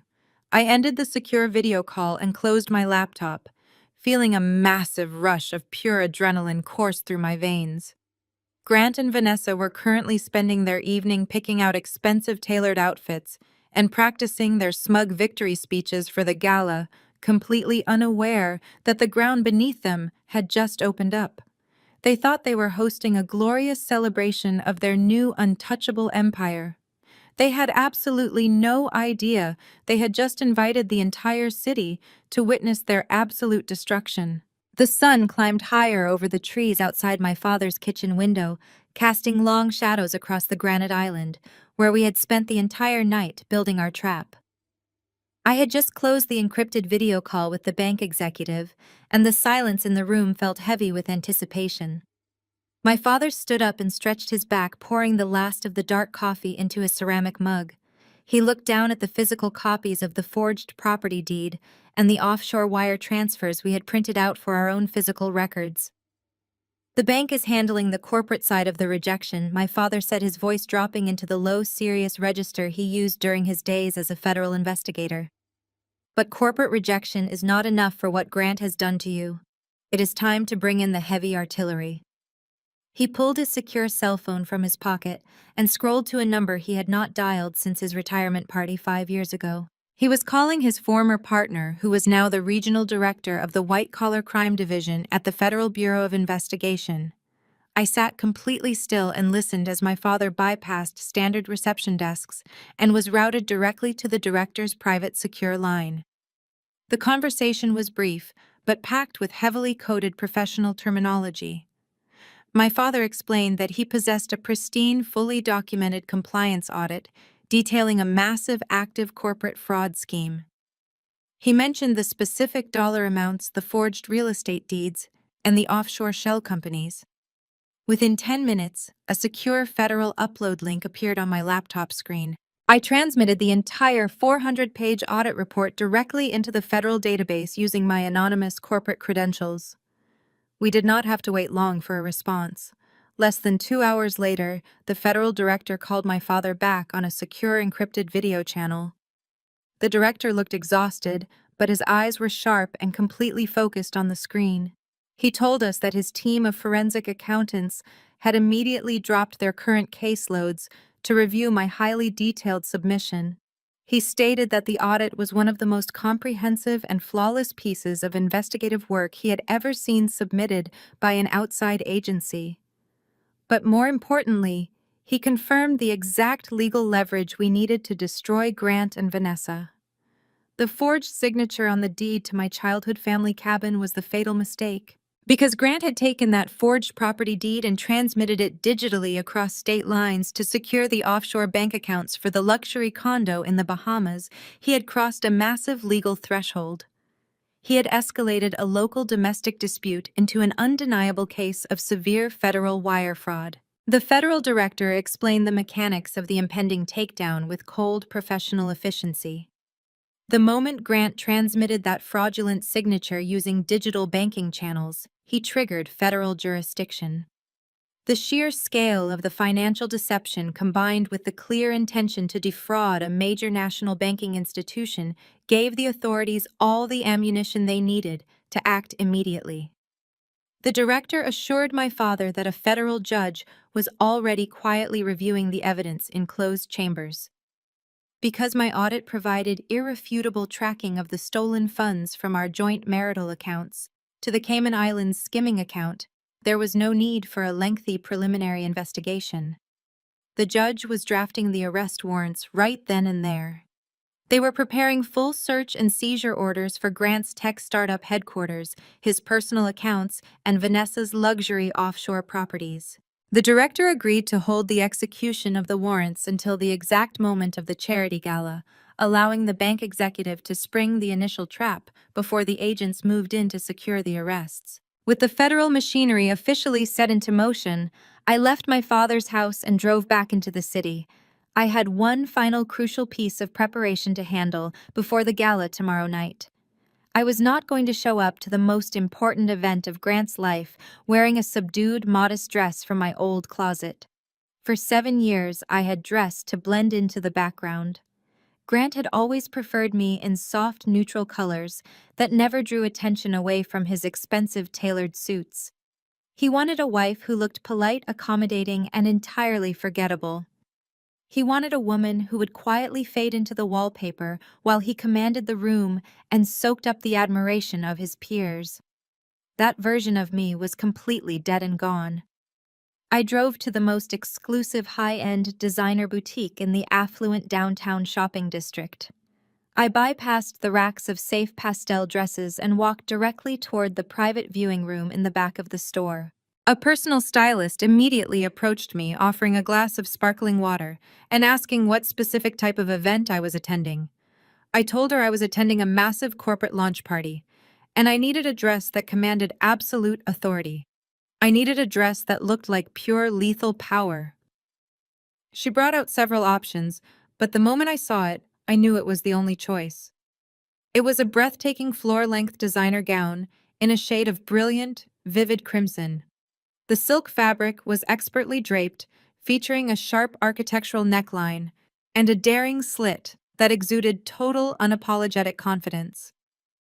I stepped into the fitting room and slipped the heavy silk over my shoulders. When I looked in the full-length mirror, the transformation was staggering. I did not look like a heartbroken, betrayed wife. I did not look like a quiet freelance computer technician. I looked like a woman who could burn an empire to the ground and walk away completely unscathed. I was dressing for an execution, and this crimson gown was my absolute armor. I purchased the incredibly expensive crimson dress using the secure corporate credit card linked directly to my highly successful compliance agency. Grant had constantly belittled my financial contributions and mocked my modest lifestyle, completely unaware that I could buy out the entire luxury boutique without making a dent in my true net worth. I carried the heavy garment bag out of the store, feeling a deep, powerful surge of adrenaline coursing through my body. The timid, accommodating woman who used to apologize for taking up space was entirely gone. I walked down the busy city street, with my head held high, my posture perfectly straight. I was returning to the marital home we shared, not to cower or pack my belongings into sad cardboard boxes, but to finalize the digital snare I had laid for my cheating husband and his arrogant mistress. The gala was only 24 hours away, and every single piece of the board was perfectly aligned for their total destruction. When I pulled into the driveway of our suburban home, the house was completely empty. Grant had texted me earlier that morning claiming he was working straight through the weekend to finalize the logistical details for the massive charity gala. I knew he was actually spending the day at a luxury hotel downtown with Vanessa, celebrating their supposed victory and preparing for their grand public debut as the city's newest power couple. I walked into the quiet house, carrying my crimson dress, and hung it carefully on the back of the guest room door. I walked down to the kitchen island and opened my specialized laptop to monitor the ongoing data streams.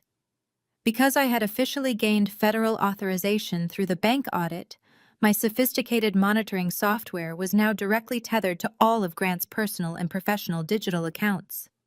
I could see every email, every calendar update, and every single financial transaction in real time. I was pouring myself a glass of cold water when a frantic red alert box suddenly popped up on my laptop screen.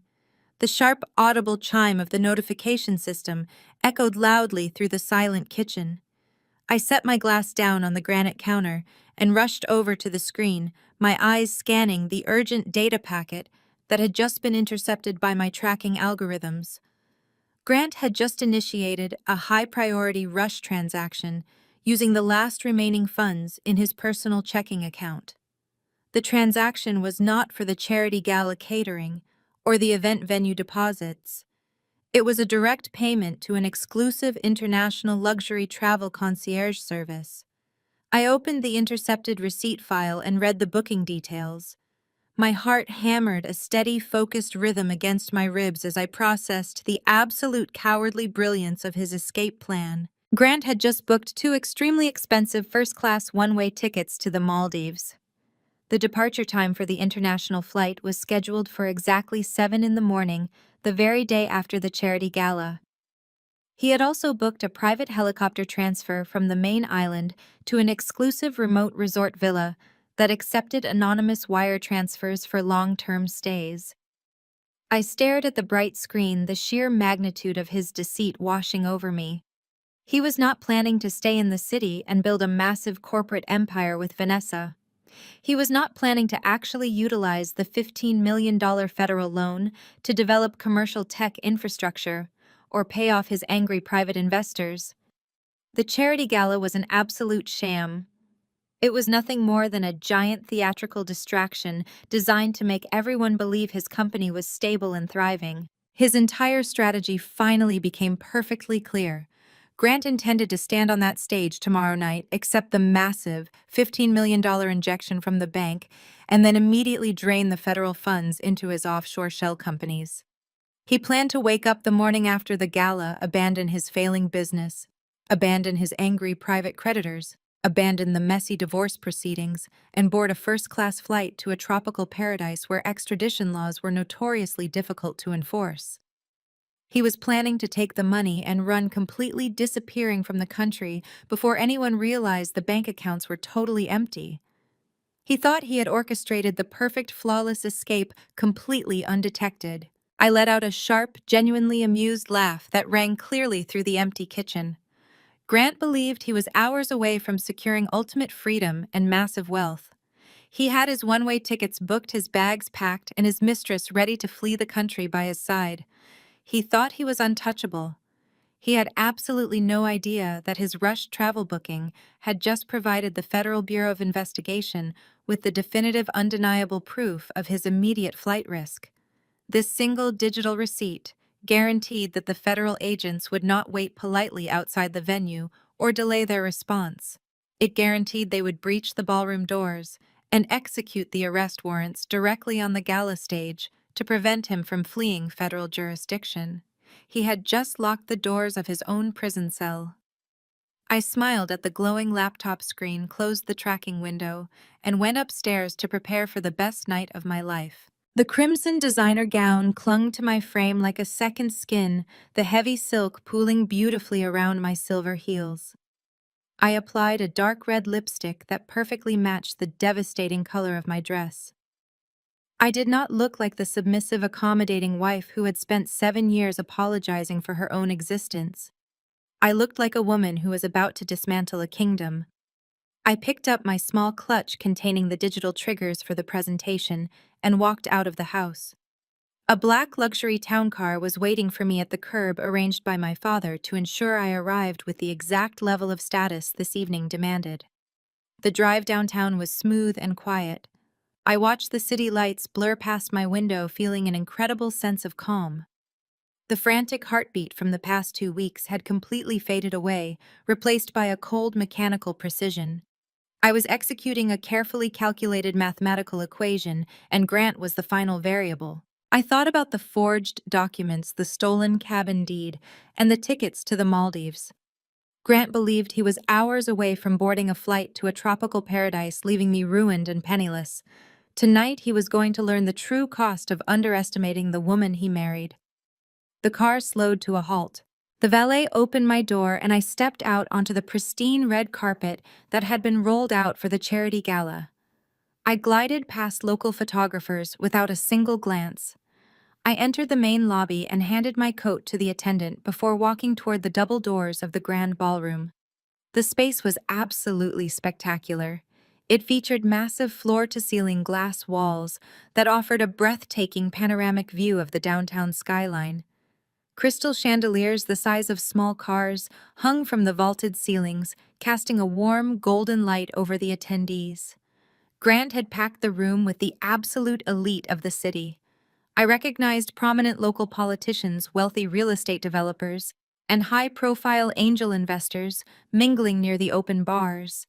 And scattered among the corporate elite were the snobby, arrogant members of Grant's extended family, wearing their rented tuxedos and expensive jewelry while sipping top-shelf champagne paid for with stolen money. Waiters circulated through the room carrying silver trays of expensive caviar and exquisite hot appetizers. Every single person in the room believed they were witnessing the birth of a massive tech infrastructure empire. They were completely unaware that the entire event was a fragile house of cards built on federal wire fraud and embezzlement. I took a deep breath and stepped into the light. I paused at the top of the short descending staircase, letting the sheer visual impact of my arrival ripple through the crowd. I was a vivid splash of crimson in a sea of safe black tuxedos.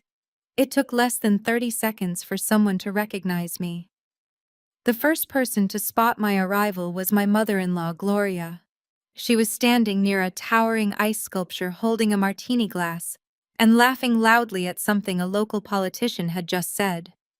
Her eyes drifted toward the entrance, and the laughter instantly died in her throat. Her face twisted into a mask of pure, unadulterated horror. She slammed her martini glass down onto a passing waiter's tray and marched directly toward me, her designer heels stomping aggressively against the polished marble floor. "Rebecca, what on earth are you doing here?" Gloria shrieked, her voice entirely too loud for the elegant setting. "You are not invited to this event. You are a pathetic, desperate stalker trying to ruin my son's biggest night. Get out of here before you embarrass yourself even further." I did not step back. I stood perfectly still on the bottom step and looked down at her with an expression of mild amusement. "Good evening, Gloria," I said, my voice completely level and pleasant. "It is a beautiful party. You must be very proud of the empire your son is building." She practically vibrated with rage, her face turning an ugly shade of blotchy red. "You are insane," she hissed, stepping closer. "You think dressing up like a cheap harlot is going to make him want you back? He is having a baby with a real woman. You are just trash and you are trespassing. Leave immediately or I will have you arrested." Before I could offer a polite response to her venomous attack, I saw Grant storming across the ballroom floor. He had spotted the altercation and was moving with terrifying speed. He grabbed Gloria's arm and pulled her slightly behind him, stepping directly into my personal space to physically intimidate me. "Are you completely out of your mind, Rebecca?" Grant demanded, his voice dropping into a harsh, vicious whisper designed to avoid alerting the nearby politicians. "How did you even get past the security desk at the front door? You are going to turn around right now and walk out that door, or I am going to have my private security team physically drag you into the street." I looked up into the eyes of the man I had slept beside for 7 years. I saw no love there and no remorse. I only saw a desperate, greedy fraud terrified that his discarded wife was going to make a scene and ruin his perfect illusion. He thought I was here to cry and beg and humiliate myself in front of his wealthy peers.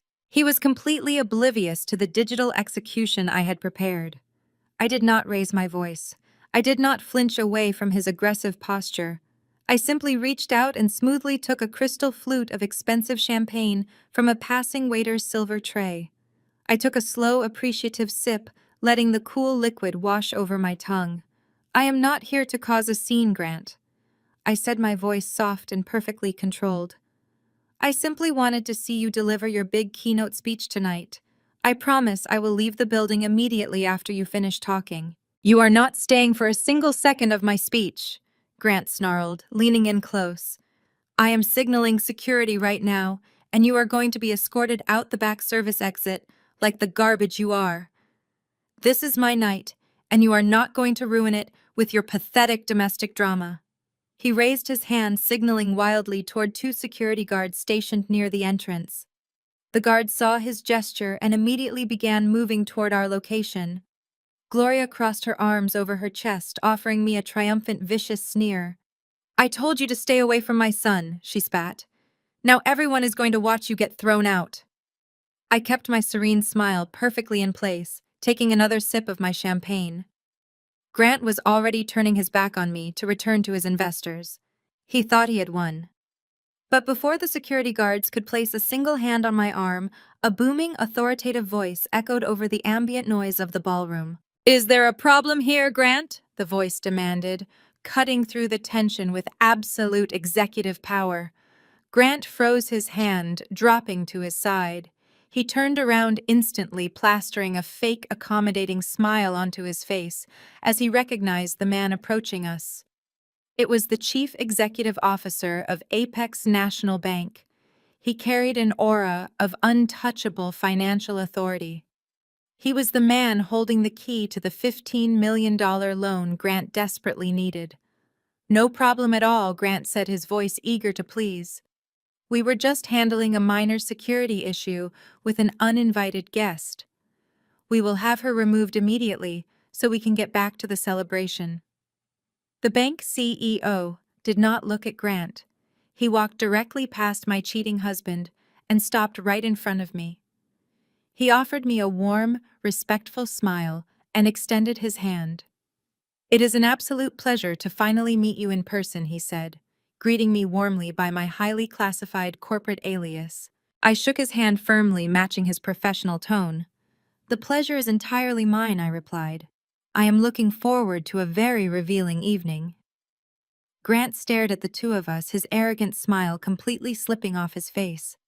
His eyes darted back and forth between the bank executive and his supposedly broke freelance tech support wife, trying desperately to comprehend how we could possibly know each other. The two security guards hovered awkwardly, unsure of how to proceed. The CEO turned slowly to face my husband, his expression shifting into a mask of cold, calculated authority. He looked Grant up and down with obvious disdain, before delivering the final devastating blow. "You would not dare kick out the lead digital auditor who approved your funding, would you, Grant?" Grant stood completely frozen on the polished marble floor of the grand ballroom. His face lost all its natural color, transforming into a mask of pure, unadulterated panic. He stammered, unable to process the words spoken by the man holding his entire financial future. The chief executive officer of Apex National Bank did not wait for my cheating husband to formulate a coherent response. The executive simply adjusted his expensive silk tie, offered me a knowing, respectful nod, and walked purposefully toward the front row of VIP seating reserved for the most prominent investors. Grant remained rooted to his spot, his eyes darting frantically between my calm face and the retreating back of the powerful banking executive. I could literally see the gears grinding in his head. He was desperately trying to calculate how his quiet domestic wife could possibly know a billionaire financier on a first-name basis. But his massive, fragile ego provided the only answer his mind could accept to protect his worldview. He convinced himself it was a bizarre misunderstanding, a misplaced joke, or perhaps a strange coincidence involving my low-level freelance computer work. He adjusted his tailored suit jacket, wiped a visible bead of sweat from his forehead, and grabbed Vanessa by the arm. The event coordinator signaled frantically from the sidelines, indicating that it was time for the keynote address to begin. Grant forced his charming, arrogant smile back into place and led his pregnant mistress up the temporary acrylic stairs to the raised presentation platform. I remained standing near the back of the room, my arms resting easily at my sides, watching him ascend to the exact spot where he would fall. The ambient noise in the spectacular glass-walled venue died down completely as Grant approached the crystal-clear podium. The bright theatrical spotlights hit him immediately, illuminating his expensive tuxedo and his blindingly white smile. Vanessa stood right beside him, wearing a glittering silver designer dress that hugged her new pregnancy, looking out at the massive crowd with unearned superiority. Grant tapped the microphone twice, ensuring he had the absolute attention of every single politician and corporate elite in the room. He launched into his highly rehearsed speech with the smooth cadence of a practiced salesman. It was a masterpiece of corporate narcissism and manipulation. He talked about his grand vision for the city. He talked about the intense sacrifices required to build an infrastructure empire from the ground up. I listened to him spin a beautiful, inspiring fairy tale about late nights, hard work, and unyielding integrity. It was absolutely sickening to hear a man who had forged property deeds to steal my childhood cabin and drained my personal savings talk about ethical leadership. The elite guests hung on his every word, completely captivated by his charisma and his confident delivery. They nodded along in agreement, fully buying into the illusion he was projecting. Then he turned his attention to Vanessa. He reached out and took her hand, pulling her closer to the microphone so the photographers could capture the perfect shot. He told the room that behind every great visionary is a partner who shares the heavy burden of leadership. He called her his brilliant chief financial officer, the woman who had structured their incredible rapid success. He declared her the bedrock of his new corporate family and praised her unmatched financial acumen. The audience clapped politely, offering warm smiles to the young blonde woman on the stage. They were completely unaware that the bedrock he was praising had a secret Cayman Islands bank account designed to rob him blind right before his company collapsed. I caught sight of Gloria sitting in the front row, dabbing a theatrical tear from her eye with a cloth napkin, looking up at her son with absolute glowing adoration. She looked so proud of the kingdom her son was building entirely on stolen funds. Grant raised his crystal glass of champagne high into the air. He proposed a toast to the future of technology, to his brilliant, dedicated team, and most importantly, to the financial partners who believed in his vision. He explicitly named Apex National Bank. He spoke about how their massive $15 million backing was the ultimate validation of his company and a testament to his strict business model. The crowd applauded again, the sound echoing loudly off the massive glass walls of the ballroom. Grant then gestured grandly toward the front row. He invited the chief executive officer of Apex National Bank to join him on stage to officially present the ceremonial check. A pair of uniformed event staff walked out from behind the curtain carrying a massive, oversized novelty check printed with the $15 million amount. The bank CEO stood up from his front row seat, buttoning his suit jacket, and walked slowly up the stairs to the stage. He did not look at Grant. He did not offer a congratulatory smile to Vanessa. He walked directly to the podium and took the microphone straight from my husband's hand. The crowd cheered, expecting a standard congratulatory speech and a quick photo opportunity for the local financial magazines. Grant stood slightly behind the CEO, his chest puffed out, ready to receive his ultimate prize. The bank executive gripped the edges of the crystal podium and looked out over the sea of wealthy investors and politicians. He started his speech by explaining the core philosophy of his banking institution. He stated that Apex National Bank built its entire reputation on trust, security, and absolute transparency. He noted that in the modern era of complex corporate finance, trust could no longer be based simply on a firm handshake or a charismatic presentation. He explained that a commercial loan of $15 million required a level of federal scrutiny that went far beyond basic credit checks and simple asset declarations. The atmosphere in the grand ballroom began to shift very subtly. The warm, celebratory tone faded, replaced by a slight creeping confusion. People in the audience shifted in their seats, exchanging uncertain glances. Grant lost his wide, triumphant smile, replacing it with a look of polite, strained patience. Vanessa tightened her grip on Grant's arm, her smile becoming brittle and fixed. The CEO continued, his voice growing firmer and noticeably colder. He stated that due to the highly complex nature of this specific tech startup, the bank had employed an independent elite digital forensics agency to conduct the final risk assessment. He emphasized that the bank never released federal funds without the absolute unyielding approval of their lead compliance auditor. Grant looked nervously at the massive novelty check resting on a wooden easel near the edge of the stage. He clearly just wanted the executive to hand over the money and get off the stage so the party could continue. The CEO turned his head and looked directly at Grant for the first time since walking up the stairs. The executive's eyes were hard and completely devoid of any professional warmth. He stated that before any funds could be officially allocated tonight, he must yield the floor to the very person who finalized the comprehensive financial audit. The CEO leaned into the microphone and announced to the entire room that the lead auditor had requested to deliver the final compliance report in person. He looked out into the massive crowd, his eyes scanning the room, until they found me standing near the back doors. He did not use my secure corporate alias or a generic job title. He spoke my full legal name into the microphone, his voice ringing clearly and powerfully through the massive speakers suspended above the stage. The entire grand ballroom fell completely dead silent. Hundreds of heads turned simultaneously to follow the executive's gaze, searching the room for the person he had just summoned. Gloria gasped audibly from the front row, her hand flying up to cover her mouth in shock. Grant's face instantly drained of all remaining color, his jaw dropping open in pure, unadulterated horror. Vanessa let out a small confused sound, her eyes wide with sudden panic. The crowd parted naturally, creating a wide, clear path down the center of the room. I took a deep, steady breath and began to walk. The only sound in the massive venue was the sharp, rhythmic clicking of my silver heels against the polished marble floor.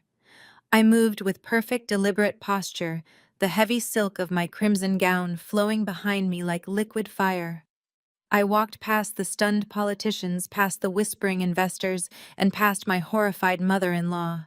Grant watched in absolute paralyzed disbelief as his quiet, accommodating freelance information technology wife climbed the stairs, stepped up to the podium, and tapped the microphone to address his entire world. The sharp metallic tap of my finger against the microphone echoed like a gunshot. I stood at the crystal podium looking out over the sea of faces that had just been hanging on my husband's every word. I turned my head to look at Grant. The last remaining drops of color completely drained from his face, leaving his skin a sickly, translucent shade of gray. His mouth opened, but no sound came out. He looked like a man who had just stepped off a cliff and was suspended in midair, waiting for gravity to pull him down into the abyss. Vanessa stood frozen next to him, her perfectly manicured hand still resting awkwardly on his tailored sleeve. She stared at me with wide, terrified eyes, finally recognizing the woman she had mocked in my kitchen just days ago. I did not yell. I did not shed a single tear or raise my voice in anger. I did not play the part of the hysterical, betrayed wife that Grant had spent 7 years convincing the world I was. I operated with the absolute ruthless efficiency of a federal compliance auditor. I reached into my crimson clutch and pulled out a sleek digital remote control that I had synced to the venue's projection system during my walk to the stage. I pressed the button. Instantly, the ambient lighting in the ballroom dimmed. The 3 massive high-definition presentation screens suspended behind the stage flared to life. The guests let out a gasp as the glowing white background illuminated the room. I did not show embarrassing text messages or romantic photos. I hit them with pure, cold, undeniable financial data. The first slide projected a massive, intricate flowchart detailing the exact corporate structure of Grant's highly touted tech startup. I leaned into the microphone, my voice calm and projecting absolute authority. "Good evening, everyone," I said smoothly. As the independent compliance auditor contracted by Apex National Bank, I have been tasked with delivering the final risk assessment regarding the $15 million commercial loan requested by this executive team. I clicked the remote, zooming in on the primary asset disclosure section of the flowchart. I directed the crowd's attention to the specific collateral Grant used to secure his initial line of credit. I explained in meticulous detail how the chief executive officer had actively leveraged a private family cabin located in Colorado to artificially inflate the net worth of his hollow company. I pressed another button, projecting the scanned property deeds side by side with the highly detailed forensic handwriting analysis my agency had conducted. I informed the room of elite investors that the signature on the deed had been forged. A heavy wave of shocked whispers rippled through the audience. I saw prominent local business leaders leaning forward in their chairs, their expressions shifting from confusion to deep concern. Gloria sank entirely into her front row seat, her hands covering her face in shame. I did not give Grant a second to recover. I clicked the remote again, shifting the massive screens to the next devastating phase of the audit. A complex web of international banking codes and transaction logs populated the displays. I walked the audience through the exact digital pathway of the siphoned joint accounts. I explained how Grant had quietly embezzled hundreds of thousands of dollars from his marital assets and his own early private investors. The crowd watched in stunned silence as the red transaction lines on the screen moved the stolen money through a series of anonymous intermediate banking nodes.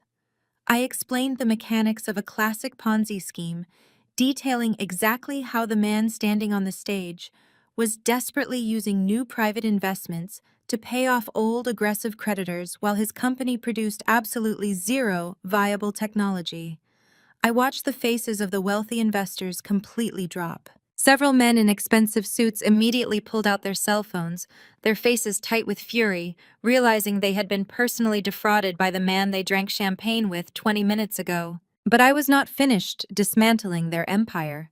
I clicked the remote again.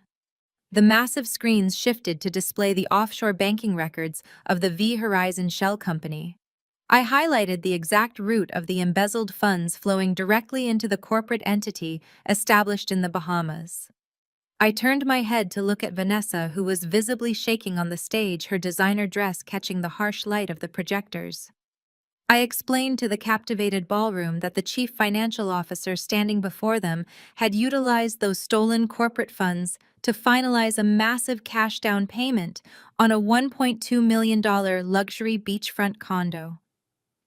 I projected the finalized real estate contract onto the screen, making sure everyone in the room could clearly see Vanessa's signature resting proudly on the fraudulent federal loan applications. I stated unequivocally that she personally authorized the leveraging of forged assets, making her legally and criminally liable for the financial conspiracy. The atmosphere in the grand ballroom transformed from shocked silence into total absolute chaos. I looked down at the chief executive officer of Apex National Bank, who was standing near the front row, watching my presentation with a look of pure grim satisfaction. I nodded to him before leaning back into the microphone for the final devastating blow. Therefore, I announced, my voice cutting through the panic based on the discovery of extensive corporate fraud, severe financial embezzlement, and the forging of federal property documents. I am officially declining the $15 million loan application on behalf of Apex National Bank. The room exploded. It was a spectacular chain reaction of panic and outrage. The elite investors who gathered to celebrate their brilliant new tech venture were suddenly sprinting toward the exit doors. Men and women in formal evening wear shoved past each other, shouting frantically into their cell phones, trying to contact their personal bankers and legal teams to pull their backing before their assets could be frozen by the federal fallout. The carefully curated launch party had turned into a desperate, panicked evacuation. Waiters dropped trays of expensive champagne glasses, shattering against the marble floor as the guests rushed to escape the blast radius of Grant's collapsing corporate fraud scheme. Grant stepped forward, his hands raised in a desperate pleading gesture, trying to shout over the deafening noise of the fleeing crowd. But no one was listening to a single word he said. His entire world was burning down around him in real time, and he was completely powerless to stop the flames. I clicked the remote one final time, locking the screens onto the most personal and devastating piece of evidence I had uncovered during my midnight audit. The massive displays behind the stage switched from the Bahamian real estate contract to the highly secretive routing protocols of the Cayman Islands banking institution. I projected the exact decryption logs showing the secondary automated script branching off from the main offshore holding account.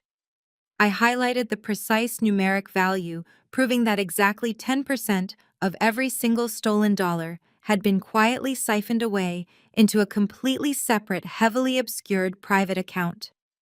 I made sure the name of the private account holder was displayed in massive bold letters across the center of all three screens. It was Vanessa's maiden name. I stepped back from the podium and watched the final agonizing seconds of their partnership unfold. Vanessa turned her head and stared up at the massive projection screens. Her eyes widened in absolute terror as she processed what she was seeing. In that exact moment, the devastating reality of her situation completely crushed her.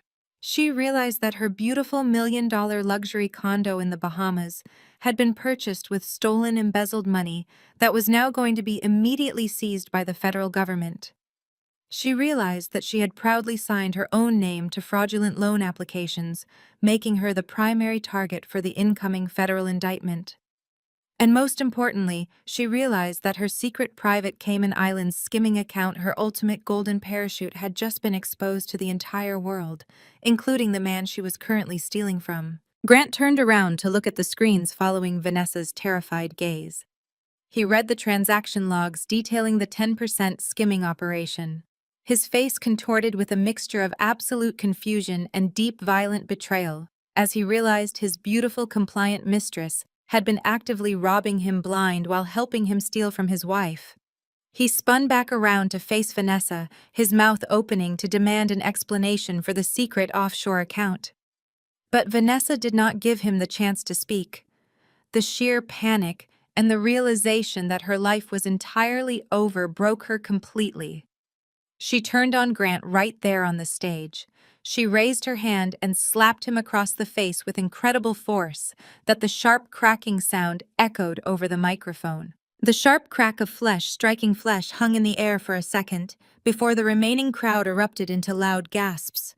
Grant staggered backward. His hand flew to his red cheek. He looked at Vanessa with absolute shock. She was breathing heavily, her face twisted into a mask of pure terror and rage. She knew he had ruined her life. Grant did not apologize or try to calm her down. His survival instincts kicked in, and he turned his desperate attention back to the fleeing crowd of investors. He lunged forward and rapidly grabbed the crystal podium with force. He tore the microphone from its stand. "Please wait," he shouted, his voice cracking with pure panic. "Do not leave the building. This is a complete misunderstanding. You have to listen to me." A few men in expensive suits paused near the exit doors, turning back to look at the spectacular train wreck unfolding on the stage. Grant pointed a trembling finger directly at me. He gripped the microphone so tightly his knuckles turned completely white. "She is insane," he screamed, his voice echoing off the glass walls of the ballroom. "She is my jealous, hysterical ex-wife. We are going through a very bitter divorce, and she hired hackers to fabricate all of this data. Those offshore accounts are completely fake. The property deeds are totally legitimate. She is just trying to destroy my reputation because she could not handle our separation." I stood perfectly still near the back of the room. I did not bother defending myself against his frantic, pathetic accusations. The massive projection screens behind him were still glowing brightly, displaying the undeniable forensic proof of his federal crimes. The chief executive officer of Apex National Bank stood a few feet away from me. The banking executive simply crossed his arms over his chest and watched Grant dig his own grave deeper and deeper.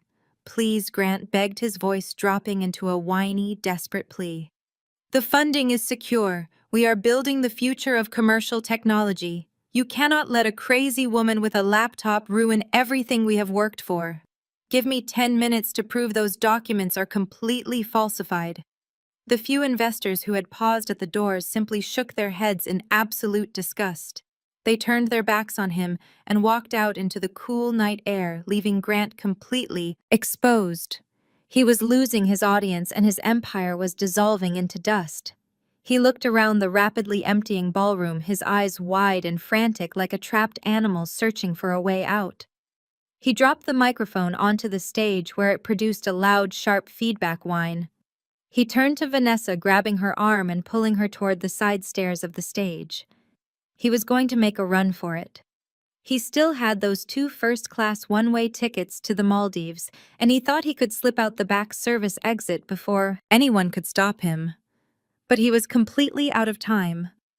The heavy mahogany doors at the main entrance of the grand ballroom suddenly swung wide open. The loud crash of the wood hitting the walls caused everyone remaining in the room to freeze. My father, Richard, strode into the venue. He was no longer dressed as a simple guest attending a charity gala.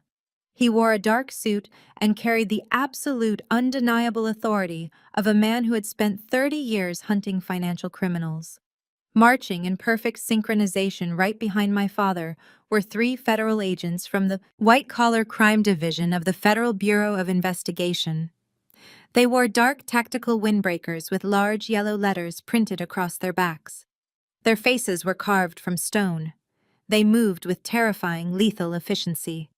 Grant stopped dead in his tracks at the top of the stage stairs. His grip on Vanessa's arm loosened, and she pulled away from him, stumbling backward until she hit the glowing presentation screens. "Federal agents, nobody move," the lead investigator shouted, his voice commanding total obedience from the room. My father walked straight down the center aisle of the spectacular ballroom. The remaining guests quickly scrambled out of his way, pressing their backs against the glass walls to avoid interfering with the federal authorities. The agents moved past my father and bounded up the acrylic stairs to the presentation platform. Grant raised his hands into the air, his entire body trembling violently. He did not try to run. He knew there was absolutely no escape.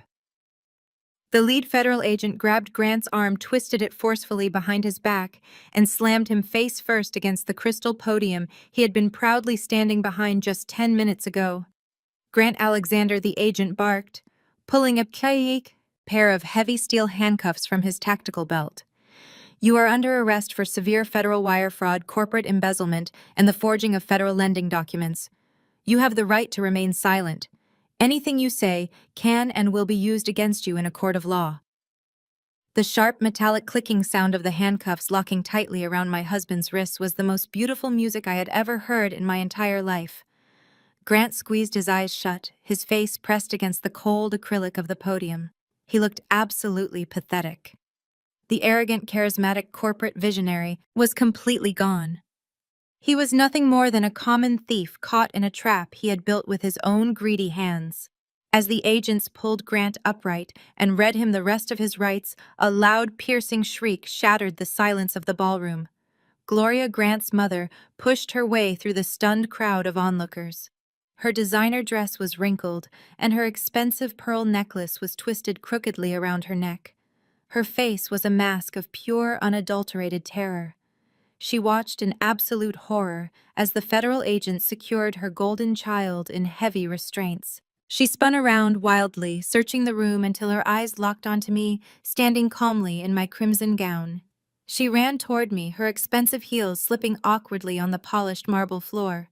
She threw herself at my feet, grabbing the fabric of my dress with shaking hands. "Rebecca, please!" Gloria sobbed, her voice cracking with hysterical desperation. "You have to stop this. You have to tell the bank executive it is all a terrible mistake. You have to use your influence to fix this right now. He is your husband. He is my baby. They are going to put him in federal prison. Please, Rebecca, I am begging you." I looked down at the woman who had spent 7 years making me feel like I was entirely worthless. I looked at the woman who had cornered me in the courthouse hallway just 2 weeks ago to call me a sterile, unambitious anchor who held her brilliant son back. I felt no pity for her. I felt no sympathy for her tears. I gently but firmly pulled the fabric of my crimson gown out of her desperate, grasping hands. I stepped back, creating a physical boundary between us. I looked directly into her tear-filled eyes and kept my voice perfectly even and cold. "I am sorry, Gloria," I said, offering her a chilling, polite smile. "But I am just a simple freelance computer repair girl. I am just an unambitious anchor. I have absolutely no power here. You should really ask Vanessa to bail him out. After all, she actually understands his massive ambition." Gloria's jaw dropped open. She let out a loud, agonizing wail and collapsed onto the marble floor, covering her face with her hands, as the absolute reality of the situation completely crushed her. On the stage, Vanessa was frantically trying to back away from the federal agents. She held her hands up in front of her face, shaking her head violently. She was trying to distance herself from the man she had proudly claimed as her partner all evening. "I did not do anything," Vanessa cried out, her voice high-pitched and frantic. "He lied to me. He told me the money was legitimate. I am just his marketing director. I am pregnant. You cannot arrest me. I am a victim here." The second federal agent turned away from Grant and walked directly toward Vanessa. He pulled a folded document from his jacket pocket. It was a copy of the federal loan application she had proudly signed her name to. "Vanessa Horizon," the agent stated, pulling a second pair of steel handcuffs from his belt. "You are listed as the active chief financial officer on multiple fraudulent federal lending applications. We have warrants regarding your private offshore bank accounts in the Cayman Islands. You are under arrest for conspiracy to commit federal wire fraud and corporate embezzlement." She realized my presentation had sealed her fate. She was going to prison. The trap had flawlessly closed. 4 months passed with the swift, brutal efficiency of a perfectly executed algorithm. The morning after the charity gala, the local financial news networks ran the story of the spectacular corporate raid on an endless, continuous loop. They broadcast the high-definition footage of Grant and Vanessa being escorted out of the grand ballroom in federal handcuffs, completely destroying any remaining shreds of their fabricated corporate empire. There were no luxury flights to the Maldives awaiting them. There was only the harsh, unforgiving fluorescent lighting of a federal holding facility. Grant spent his first 72 hours in a cold concrete cell, desperately trying to comprehend how the quiet, accommodating woman he had belittled for 7 years had systematically dismantled his entire life. The federal prosecutors did not even have to work hard to build their criminal case against him. My massive 400-page compliance audit provided a flawless, undeniable roadmap of his extensive wire fraud and his blatant corporate embezzlement. He had meticulously documented his own destruction, and I had simply organized the data into a lethal weapon. Because the federal evidence was so incredibly overwhelming, Grant quickly realized he had absolutely zero leverage left to play. Facing a terrifying minimum sentence of 25 years in a maximum security federal prison, his high-priced aggressive defense attorney advised him to surrender completely. The attorney bluntly informed his arrogant client that dragging out a hostile divorce court battle against the very federal auditor who had sealed his criminal indictment would only guarantee the absolute maximum prison sentence. Grant was hopelessly cornered by the very legal system he thought he could manipulate. The final divorce settlement meeting took place in the exact same downtown mediation center where he had arrogantly tried to leave me destitute just a few short months prior. This time, Grant wore a bright orange Department of Corrections jumpsuit instead of a tailored Navy suit. His wrists were shackled heavily to the thick mahogany table. He did not look at me with condescension or cruelty. He simply stared down at his chained hands, looking completely broken and utterly defeated. He signed away everything without uttering a single word of protest. I retained 100% of our marital home, forcing his mother Gloria to come, pack up his remaining personal items under the watchful eyes of private security guards. I kept complete, absolute control over my hidden corporate assets and my highly lucrative compliance agency. The judge legally mandated Grant to provide full financial restitution from his remaining legitimate assets to clear the fraudulent debt he had tied to my family cabin. Vanessa fared no better under the crushing weight of the federal justice system. The government immediately seized her $1.2 million luxury beachfront condo in the Bahamas, liquidating the tropical property to pay back the angry private investors Grant had originally defrauded. The highly secretive Cayman Islands banking institution froze her hidden skimming account the very moment the international federal warrants were officially issued. She lost the stolen money. She lost her fancy corporate title. and she lost the wealthy, secure future she thought she had successfully stolen.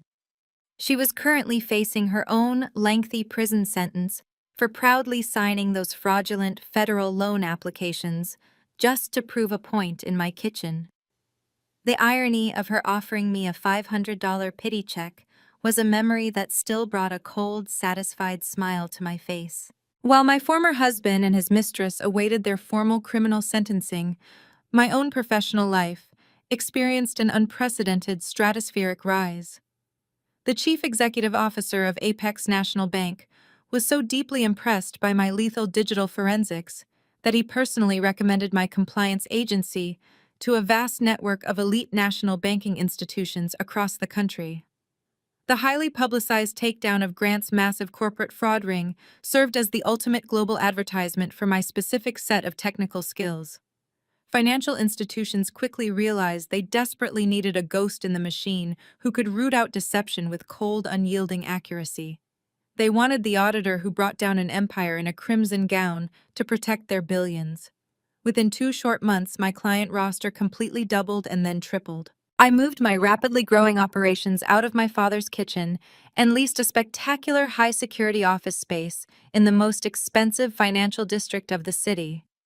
I hired a team of dedicated, brilliant forensic accountants who shared my absolute passion for dismantling corporate corruption. I no longer had to hide my immense income or pretend to be a simple freelance computer technician working from a suburban living room.